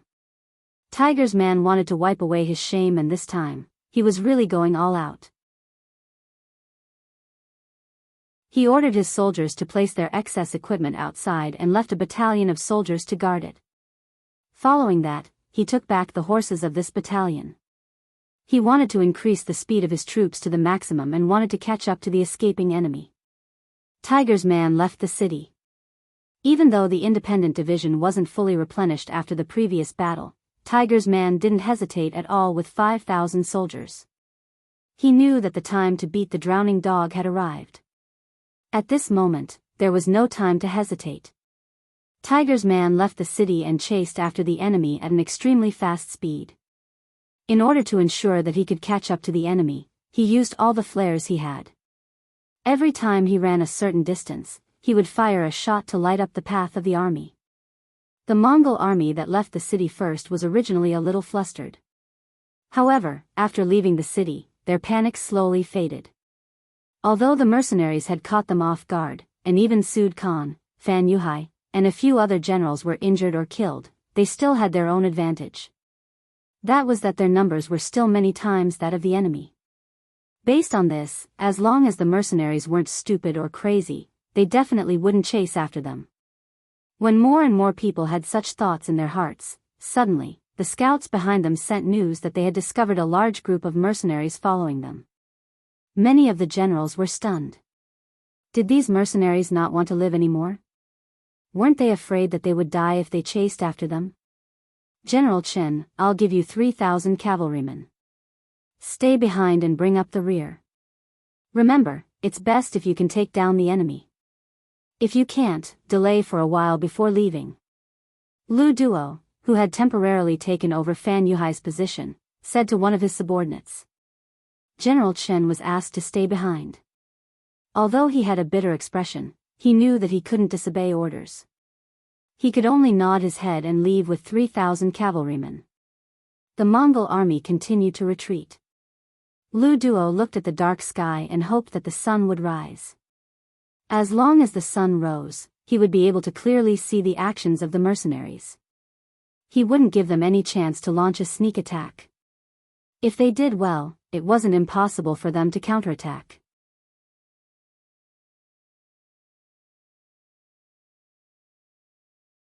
Chapter 837. General Chen led the 3,000 cavalrymen back and coincidentally bumped into Tiger's mane. Just as he got into position and raised his saber to kill, a white light suddenly flashed in front of his eyes. The strong light made him unable to open his eyes for a moment. Fortunately, this feeling disappeared quickly. However, before the light disappeared, his eyes couldn't help but twitch because he seemed to see the cavalrymen on the other side raising their spears, and then, there was no then. The 6 battalions of musketeers used the flare to lock onto the approximate location of the enemy. Then, gunshots rang out and the Mongolian cavalrymen who were still in a daze were shot off their horses one after another. When the distance was less than 500 meters, the power of the Type 81 assault rifles had already exceeded the imagination of some people. After the gunshots, there was the sound of war horses galloping on the ground. Tiger's mane led the other cavalrymen and quickly rushed over. Taking advantage of the moment when the enemy was stunned, they raised their sabers and slashed down. As they slashed, the Mongolian cavalrymen fell off their horses one after another. Without knowing the enemy's situation and the fact that they were defeated, the 3,000 Mongolian cavalrymen couldn't even unleash their advantage and were pierced through by the arrow formation. Naturally, the reason why they were able to succeed so smoothly was because they weren't elites to begin with. They were all recruited by Fan Yuhai when he was roaming the grasslands. Their combat strength could only be said to be average. Their numbers were inferior, their quality was inferior, and even their will to fight was much weaker. After just one wave of attack, they took at least 1,000 heads. After just one attack, the 3,000 cavalry were crippled. General Chen was unfortunately killed by a musket. Without a head, the Mongolian cavalrymen scattered like birds and beasts. Those who could run ran away without a trace. Those who couldn't immediately threw down their weapons and surrendered. Leave a battalion to look after the captives. Also, take away their war horses. Everyone get 2 horses and continue the chase. After tasting the sweetness of victory, Tiger's mane didn't have any intention of stopping. To him, this was a once-in-a-lifetime opportunity. Unless the sun was about to rise, unless his independent division was crippled, he wouldn't stop the chase. The Mongolian cavalry was still retreating at a moderate pace. Although they were retreating in a hurry, they still brought a large amount of rations with them when they left. This was also the reason why they could not run fast. Half an hour after General Chen's 3,000 men were sent out, another scout reported that there were still mercenaries chasing after them, and they were less than 8 miles away. For cavalry, a distance of 8 miles could be covered in 2 or 3 charges. Hearing this, Lu Duo wanted to stop the army and have a head-on clash with the mercenaries, but he was worried that he would fall into their trap. He wanted to ask General Fan, who was already unconscious, but he was afraid that this would show his incompetence. In the end, he made his own decision. He called over General Kambala, who was guarding the rear with him, and told him his worries. "General, there are mercenaries following us. If we don't get rid of them, trouble may come at any time." Standing in front of Zambala, Lu Duo spoke while using the torch beside him to observe the changes on his face. Both Lu Duo and Zambala were generals in the alliance. If it had to be said, the former was far less famous than the latter. If not for the fact that Fan Yuhai's warhorse had been killed and he had fallen down in a hurry and passed the command of the army to Lu Duo before he fainted, he would not have been able to ask this question. After hesitating for a moment, Zambala finally nodded his head. "All right, then I will lead the troops to cover the rear. But I want to take 10,000 cavalry with me." "Okay." When it was Lu Duo's turn, he did not hesitate at all, as if he already knew that there would be such an outcome. Seeing Lu Duo agree so quickly, Zambala did not have anything to worry about. The mercenaries only had 10,000 men. With these 10,000 men, he naturally did not have anything to worry about. In the blink of an eye, Zambala had gathered the 10,000 cavalry that originally belonged to him. These were all the elite forces of the Mongol desert. With these, there was nothing to be afraid of. Zambala led the army and left. After Lu Duo sent them off, he turned to the army and said, "Let's go too." Then he rode his horse towards Fan Yuhai. Fan Yuhai, who was under the protection of a group of personal guards, was still lying in a carriage with his eyes closed. Even when the army left the city, there were still people who saw him. Everyone knew that General Fan had been attacked and fell off his horse. Naturally, they thought that he had been shot like Su De Khan. But when Lu Duo rode his horse over, the carriage's curtain was opened from the inside. Lu Duo's figure also entered the carriage. "General, are you all right?" After entering the carriage, Lu Duo asked with concern. "I'm fine. It's just a tooth. There's no problem." Fan Yuhai smiled confidently and then asked, "How are things?" "General, everything has been done according to your orders. You really have great foresight. The mercenaries really did chase over. I first sent General Chen, who was close to the Mongol army, out. As expected, he was not a match. Then, Zambala brought 10,000 troops to cover the retreat." Lu Duo looked at Fan Yuhai with admiration as if he was looking at a god. The god of war was indeed admirable. He could always turn something rotten into something magical. But Lu Duo still thought that their general was not bad. He also had great foresight. If it wasn't for the fact that the general's starting point was too low and he couldn't make many decisions, if they really had the same number of troops, it would be hard to tell who would win. Just like now, the general was just taking advantage of the situation and beating them at their own game. This solved the biggest problem in front of them. One was General Chen who had betrayed them, the other was General Zamubala who was by Su De's side. As long as these two died, not only would their internal problems be solved, they would also have one less enemy. This would be a great help for them to take over the Mongol forces in the Gobi Desert. "I'm not worried about you." "Oh right, go and inform Zhang Meng. Tell him to protect Su De Khan. At this time, nothing can happen to him. Also, I heard that gunshot wounds are hard to treat." "Is that true?" Fan Yuhai nodded calmly.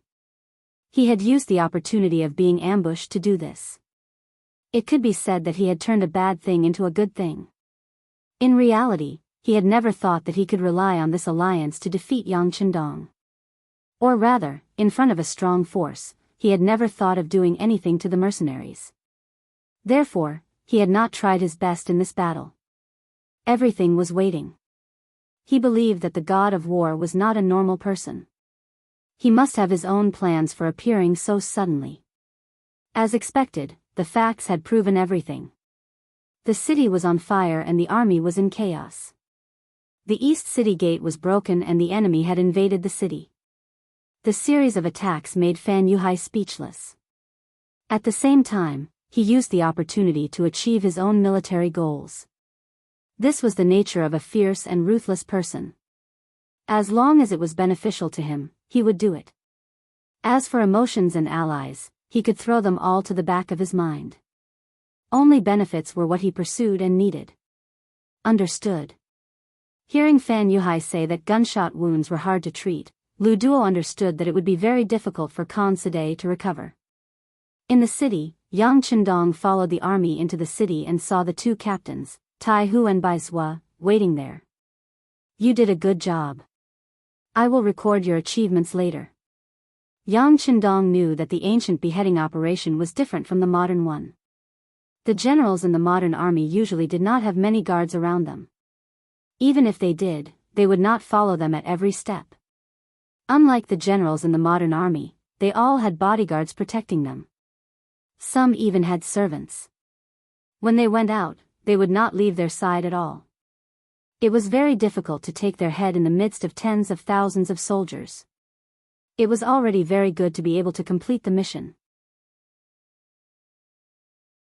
Excitement flashed across the faces of the two captains, but then Bai Zhua lowered his head and said with some shame, "Sixth young master, I personally went to carry out the operation against Fan Yuhai, but there were too many bodyguards around him. I did not wait for the right opportunity and only hit his horse, causing it to fall to the ground." Fan Yuhai was fine, which was something that Yang Qindong regretted. However, when he thought about how this person had been defeated by him more than once, and how the facts had proven that this person was not terrifying, he said magnanimously, "It's fine, this is his fate. Perhaps this is not a bad thing for us. But next time, we won't be so lucky. And, next time, we definitely won't let him escape." After hearing the encouragement, Baizhua said with a very firm attitude.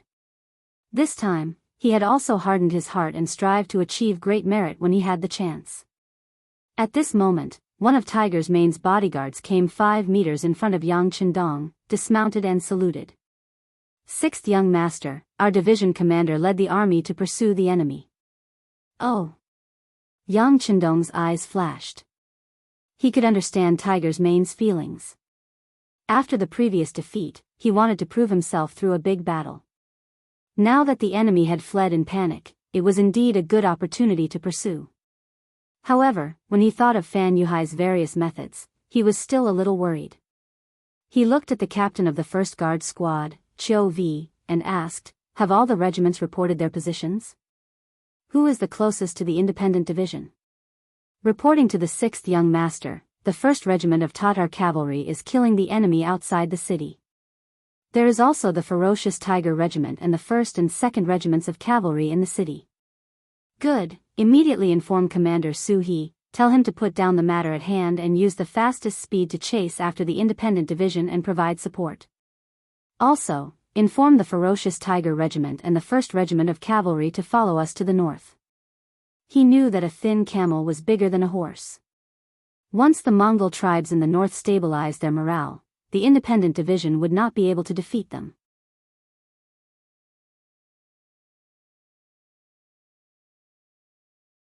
Chapter 838. After the order was given, other than the 2nd Cavalry Regiment, the other regiments and battalions followed Yang Qindong to the north of the city. At this moment, 100 miles away from the north of the city, Tiger's Man's independent regiment had clashed with Kambala's 10,000 cavalry, and a huge battle had begun.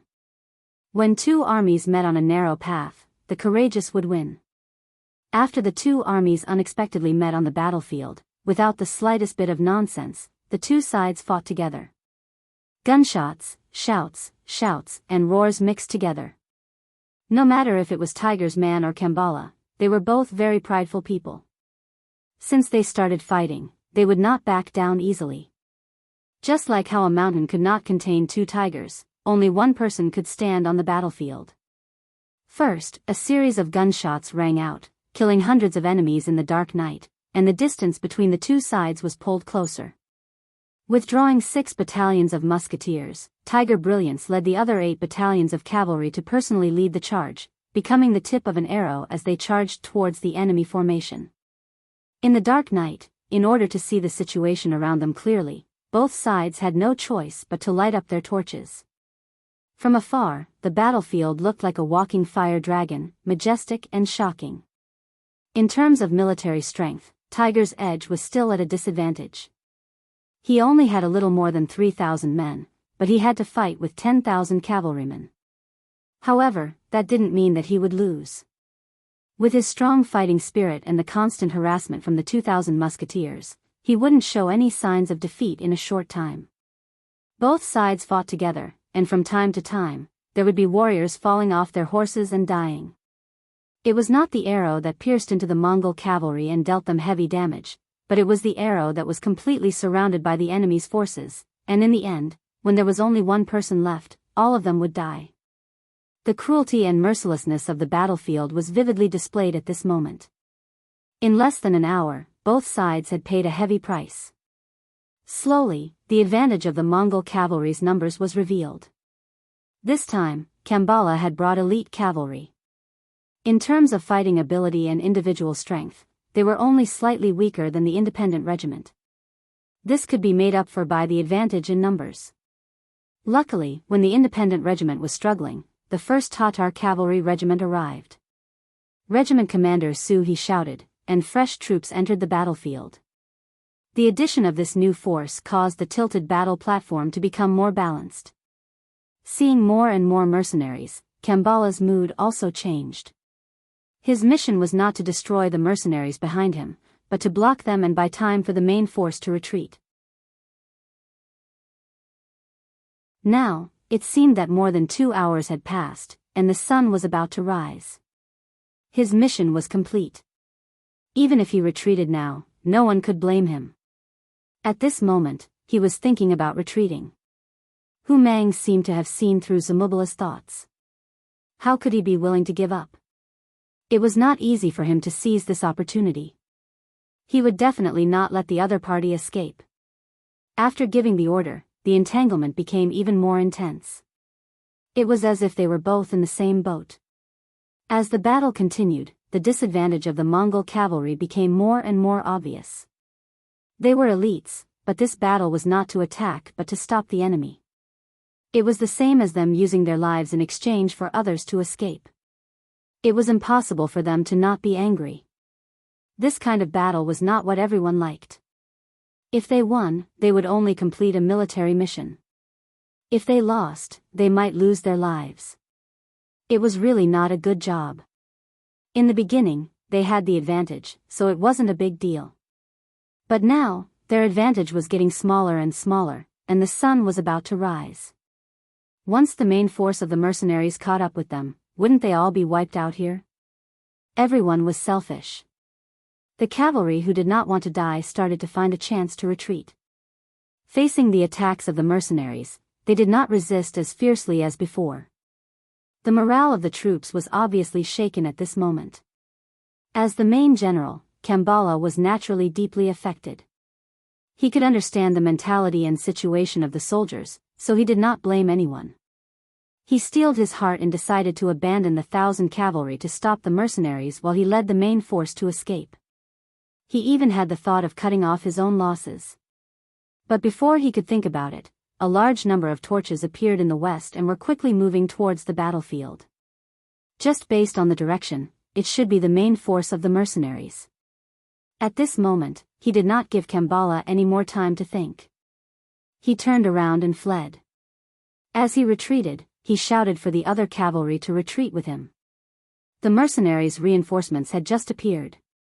If they escaped now, they still had a chance. But the moment they were surrounded, they would not be able to find a way out. Zamubala decisively chose to retreat. He didn't even have the time to arrange who would cover his retreat. He wanted to seize every minute to escape. However, he also didn't think about who his opponent was this time. Even if Yang Qindong arrived with his troops, how could he let the fat meat in his hands escape? Long before he appeared, he had already arranged for the leader of the ferocious tiger regiment, Xiao Feng, to circle behind them and set up a formation. The predecessor of the ferocious tiger regiment was the Cold Vanguard regiment. The old soldiers were not only equipped with the 95 style, they were also equipped with 7 steel crossbows. No matter if it was close combat or long range, they could be called the king. With such an elite army placed there, how could you escape just because you wanted to? Kambala did not know this. But very quickly, he realized that the situation was not right. The retreating army continued to fall on the path of the charge. The continuous firing of the muskets was like firecrackers being lit. It continued to ring out. Every time a bullet was fired, there would be a cavalry soldier falling off his horse. Stop the charge. Seeing the continuous casualties, Kambala finally knew that his path of retreat was cut off. Since that was the case, he turned his horse around and decided to fight to the death with the mercenaries. Compared to the unknown path ahead, it was better to turn back and fight the mercenaries head-on. If he was lucky, he might be able to kill his way out. Even if he was unlucky, he might be able to kill 2 more enemies. Kambala turned his head and launched a counterattack. His horse galloped forward. He had the idea of charging forward recklessly and fighting his way out. However, his luck was too bad. He met the 2 generals Tiger's Man and Suhi head-on. 2 against 1, heart against heart. After clashing with 3 blades, Kambala's chest had a wound of about 40 centimeters. Fresh blood quickly flowed out from the wound. The strength in his body was also rapidly draining away. Just like that, a fierce general stepped into a dead end. General Kambala, surrender. Seeing the fatally wounded Kambala, Tiger's man lowered his cavalry blade and said with a trace of admiration. Although they were enemies, the other party fought bravely. Just this point alone was worthy of his respect. A true Mongol cavalry does not surrender. Go and die. Summoning the last bit of strength in his body, after a roar, Kambala continued to gallop forward. It was as if he wanted to perish together with Tiger's man. The cavalry blade flashed. A blade to the throat. Tiger's man firmly held onto the cavalry blade that was still dripping with blood. Beside him, Kambala's body trembled. Then, with a plop, he fell off the horse. His eyes were wide open, indicating the unwillingness in his heart when he died. However, if he knew that he was only used by Fan Yuhai and that his head was delivered to the hands of the mercenaries by his allies, he might not be able to close his eyes. Kambala died in battle and the sky began to brighten. The situation on the battlefield was so clear.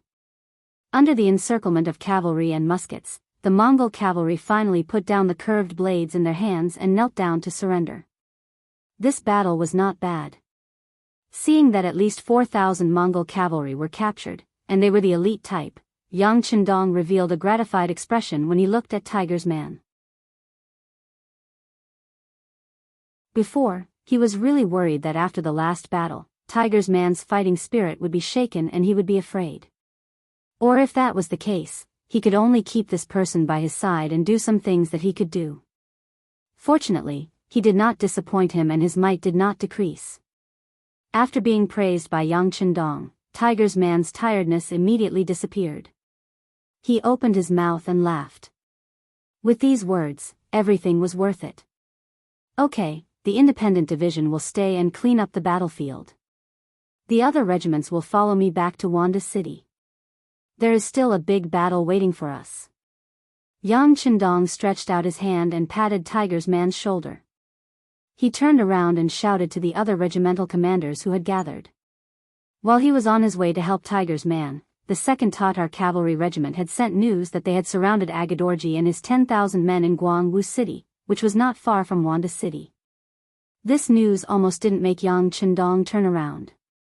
He knew that rice had to be eaten one bite at a time. In the end, he decided to help the independent division solve the problem first before going to Jianghu City to help. Considering that he only had one regiment and it was not a full regiment, he was afraid of losing the situation. He also ordered Lu Zhua's 2nd Cavalry Regiment, who was cleaning up the battlefield in Wanda City, to send a battalion to help. He also arranged for the reconnaissance battalion, Su Yunsheng, to bring reinforcements.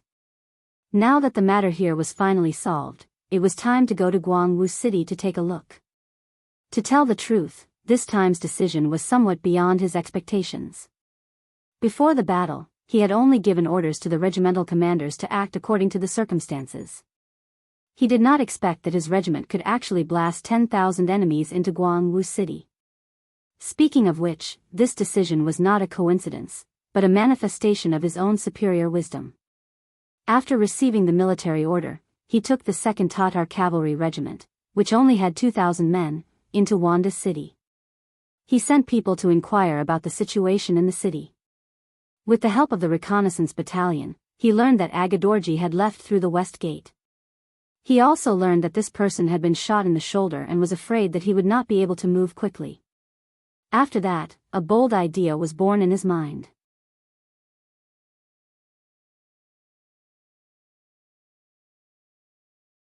Chapter 839. After Shoubai gave the order, a rumor spread that Sud Khan and Fan Yuhai had been ambushed and their lives were in danger. Many of the Mongol soldiers had already surrendered to the mercenaries. At the same time, he ordered his soldiers to hold 4 torches each and chase after the Tatar army under the cover of the night. As soon as the rumor spread, the scout at the rear reported it to Agar Dorji, who was fleeing in the carriage. The gunshot wound on his shoulder was no longer bleeding, but the bullet had not been removed. Every time he moved, he would feel excruciating pain. But when he heard that Sud Khan and Fan Yuhai were in trouble, he could not help but laugh to the sky. Ha, ha ha ha, good, very good, they are in a worse situation than me. There was a saying that when you were down on your luck, all you needed to do was to find someone who was even more unlucky than you. Then, your mental state would immediately be balanced. Agar Dorji, who was laughing, had an ugly expression on his face. He was worried about his situation, especially when he heard from his subordinates that there were mercenaries chasing after him. They didn't know how many of them there were, but they estimated that there were about 7,000 to 8,000 of them based on the number of torches. Agar Dorji's expression became even more bitter as he thought that the main force of the mercenaries was targeting him. At this time, the army was just passing by Jianghu town, which had been occupied by the Allied army. Seeing the city in front of him, he did not want to be ambushed by the mercenaries. He ordered his soldiers to enter the city and use the city as a base to defend. When the army entered the city, the 4 gates were quickly closed. Only then did Shoubai feel relieved. If the enemy did not pay attention to him, then with his 2,000 men, he would not be able to stop the army and create enough time for the main force to surround the town. Now that they had entered the city, they were like turtles in a jar, at the mercy of the mercenaries. The sky gradually brightened, and a battalion of the 2nd Regiment of Reinforced Cavalry and the main force of the Reconnaissance Battalion arrived at Jianghu town, cutting off the enemy's escape route. The Tatar cavalry, who had been running for most of the night, were now guarding the city.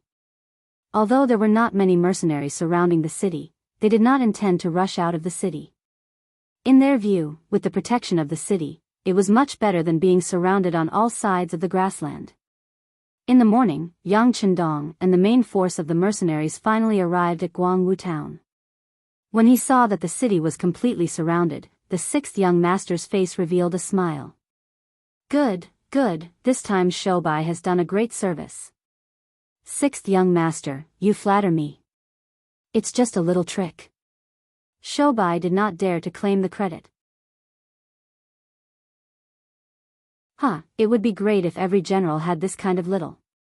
Yang Chendong was still chuckling. He then patted Shoubai's shoulder, full of appreciation.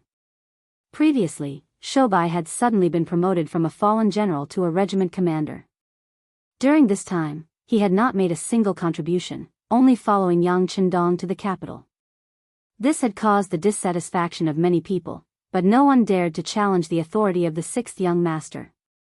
Now, reality had given those people a slap in the face. At this time, Yang Chendong had openly said that if other officers had this kind of ability, they would also be promoted and placed in important positions. There were many brave and fierce generals in the mercenary army, but there were too few people who could hold their own. And those who had this kind of ability were now division commanders. The other regimental commanders were brave in battle, but they lacked the necessary tempering. With this order, the mercenary army surrounded Jianghu so tightly that not even a drop of water could pass through. Any other army would have been waiting for the Tatar army to break out of the encirclement or for them to surrender when they ran out of provisions.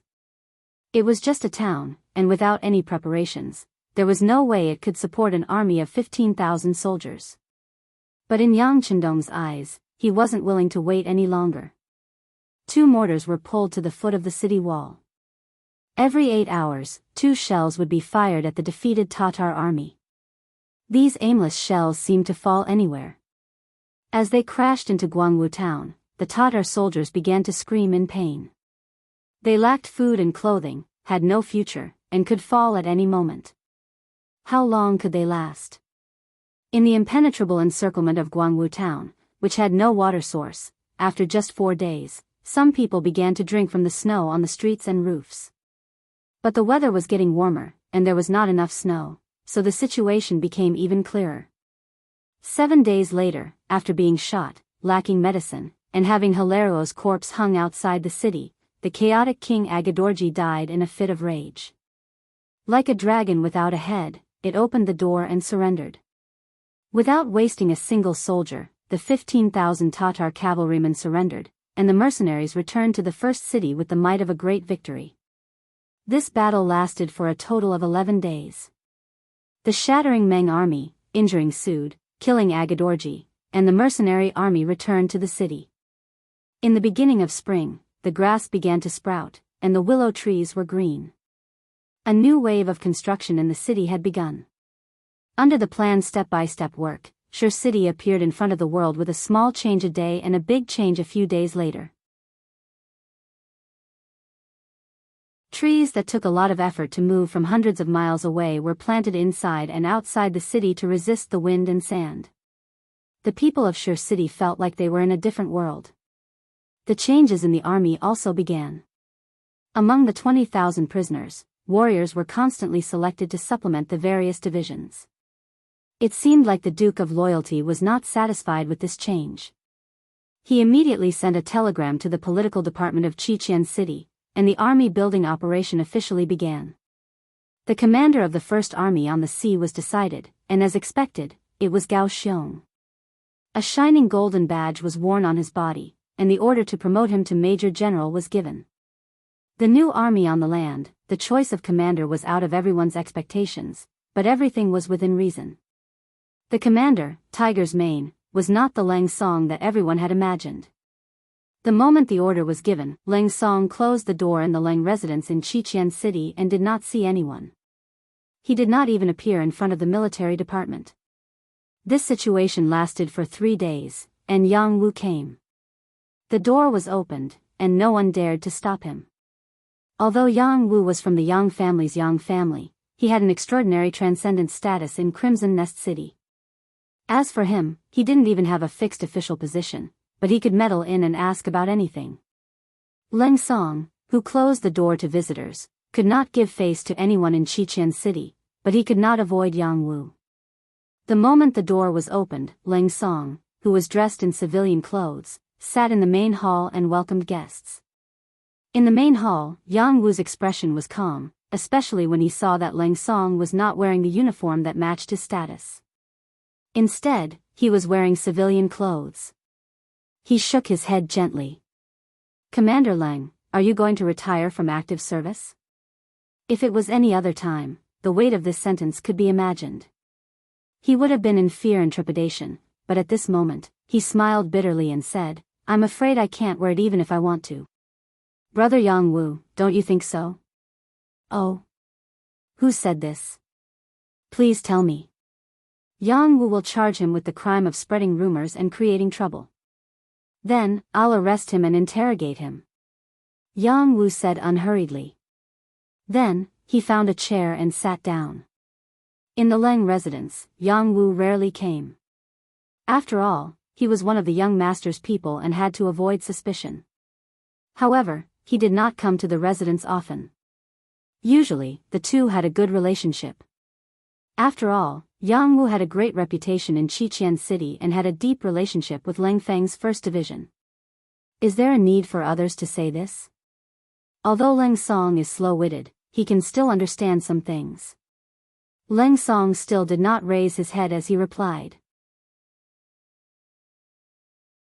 His entire body exuded a decadent aura, as if he had aged a lot. "Oh. So it turns out that some people thought they were smart, hee." Yang Wu chuckled, then shook his head as if he didn't dare to agree. Hearing Yang Wu's mocking words, Leng Song raised his head with a puzzled expression. He thought to himself, "Did I think wrong?" Seeing Leng Song's puzzled expression, Yang Wu shook his head. It was the young master's idea to not promote Leng Song's position this time. Leng Song's name was also not mentioned in the 5-man investigation. It was still the young master's idea. In the end, this was just a warning. Leng Song's dissatisfaction with the Army's 1st Division's performance in the incident with Yang Taizhu and Chen Shuquan was also a warning. He originally thought that some people would be brave after being humiliated, but now it seemed that the pressure was too great. It was so great that some people felt like they could not breathe and wanted to give up. This was especially so when Leng Song saw that there was no hope of promotion and adopted a passive approach. When the news reached Yang Chendong's ears through a telegram, it was not hard to say whether he was disappointed or not. It was often said that the greater a person's mental endurance, the greater their achievements. Just from this sentence alone, it was clear that Leng Song's performance was not good. Yang Chendong even wanted to give up on this person. He had raised Leng Song with one hand, so of course he could suppress him with one hand. However, at this time, the future 6th Madame Wan Xiaoyu suddenly sent a telegram. She was actually pleading for Leng Song. The telegram did not have many words, the meaning was simple and clear. Everyone would make mistakes. Leng Song was just temporarily blinded by fame and fortune. In reality, his character was not bad. In Yang Tieju's case, it was already proven that he was not involved. In the investigation, there was also no evidence that he had made any mistakes. His mistake was that he had been too proactive in this period of time. His mistake was that he had contacted some people he should not have contacted, wanting to be promoted. Leng Song thought that if more people were willing to speak up for him, he would be able to firmly wear the title of Army Commander and Major General. However, he did not think about who gave him everything in Crimson City. If that person did not nod, what was the point of letting 1,000 people speak up?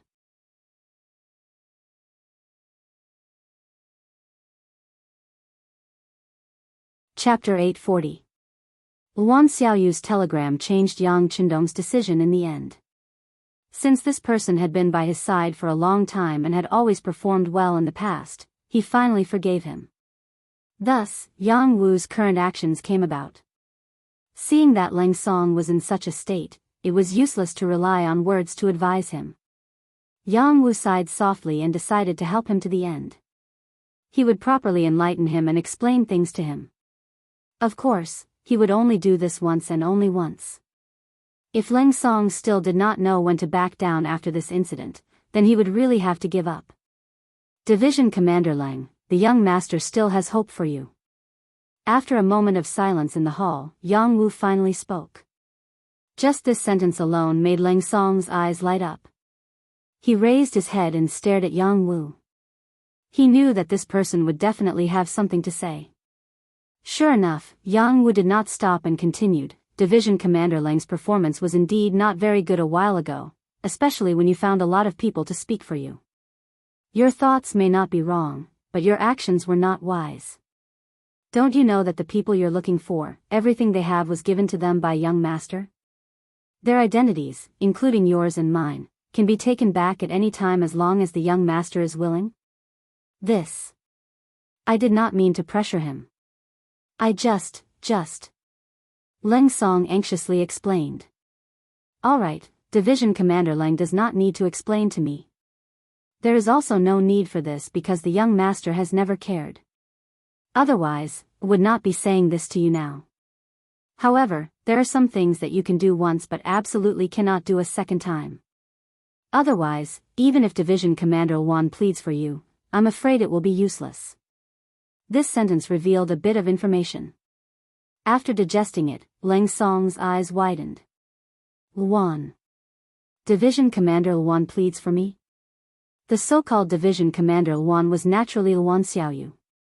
However, it was precisely because of this that Leng Song's face was filled with disbelief. Be it in public or private, the relationship between the two was very ordinary. Except for the necessary contact at work, there was no personal relationship.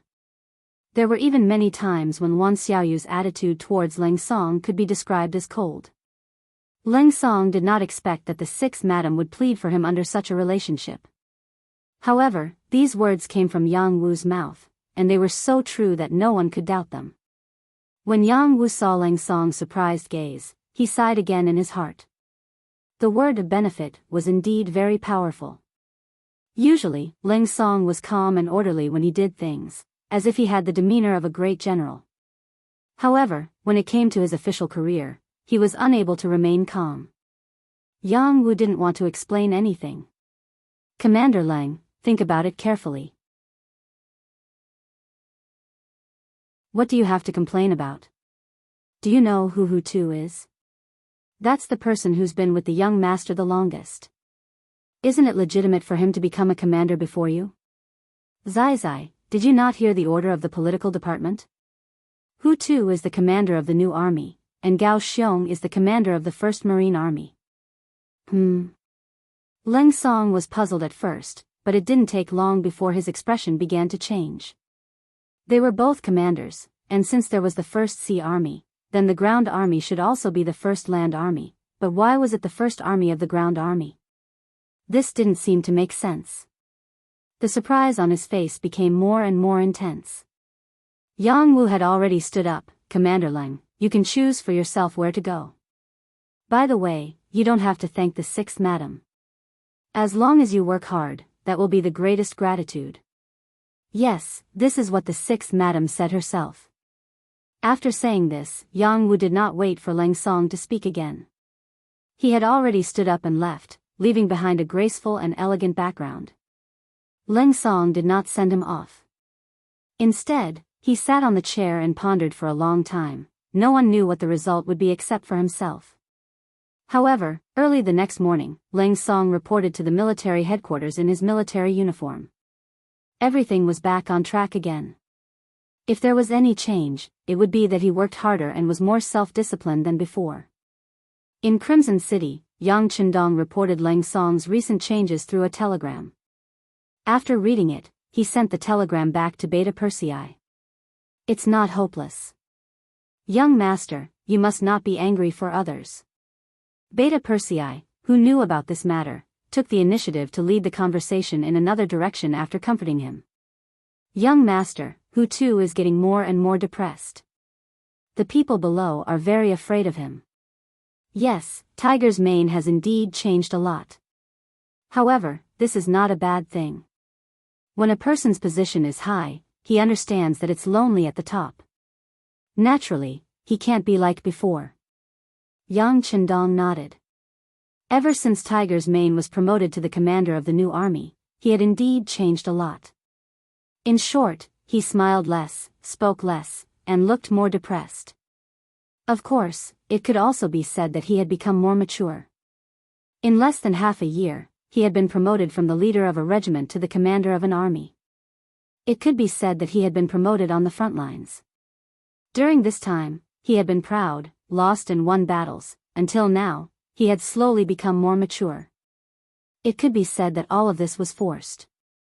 The culprit was Yang Chendong himself.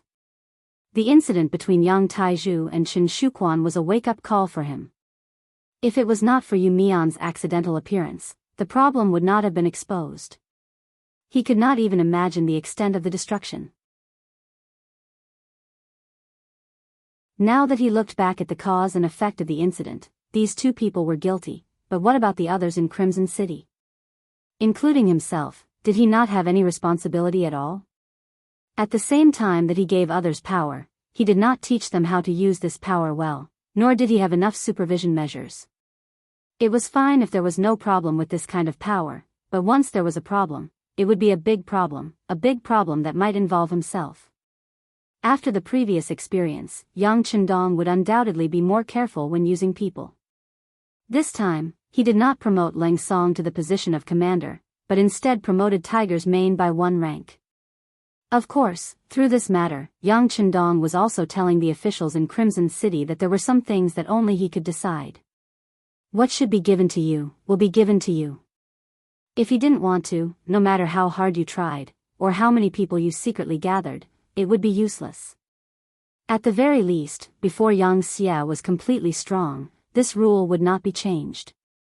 Yang Chendong thought in his heart.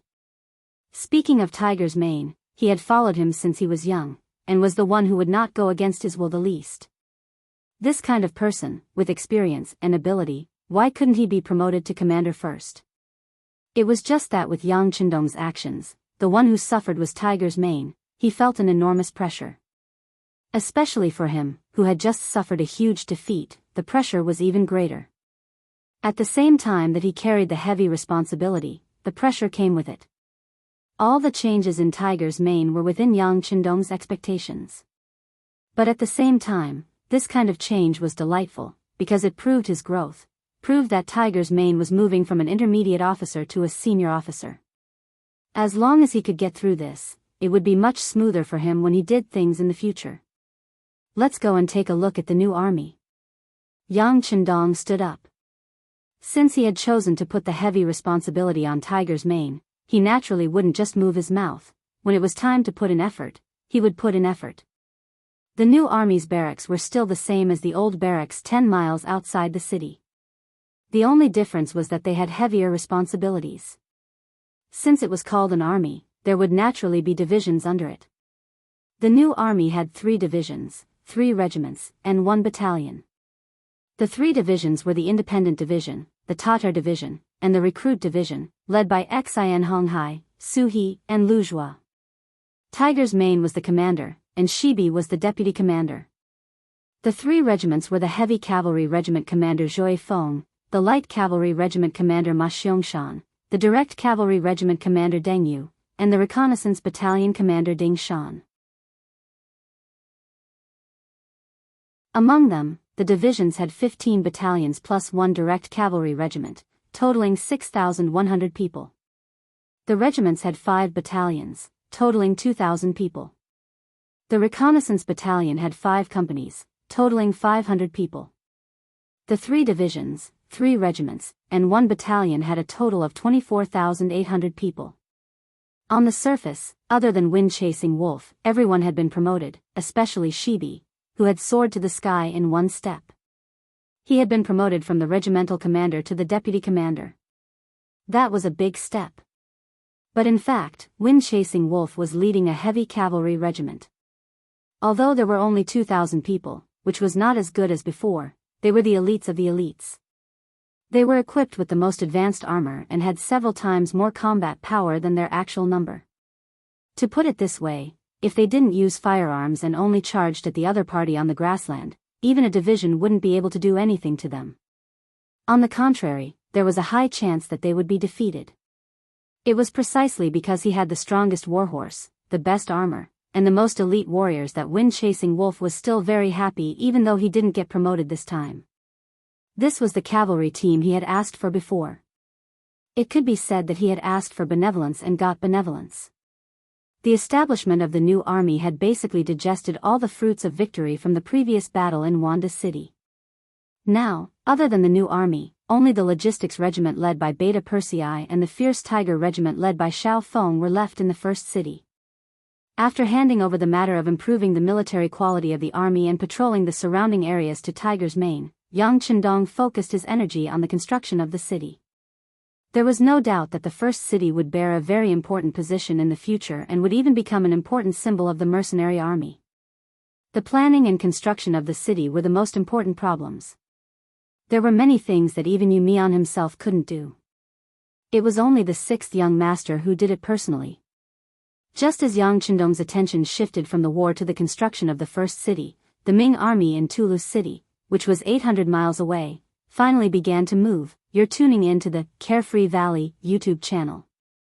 Don't forget to subscribe and join us on this journey to catch the most captivating stories.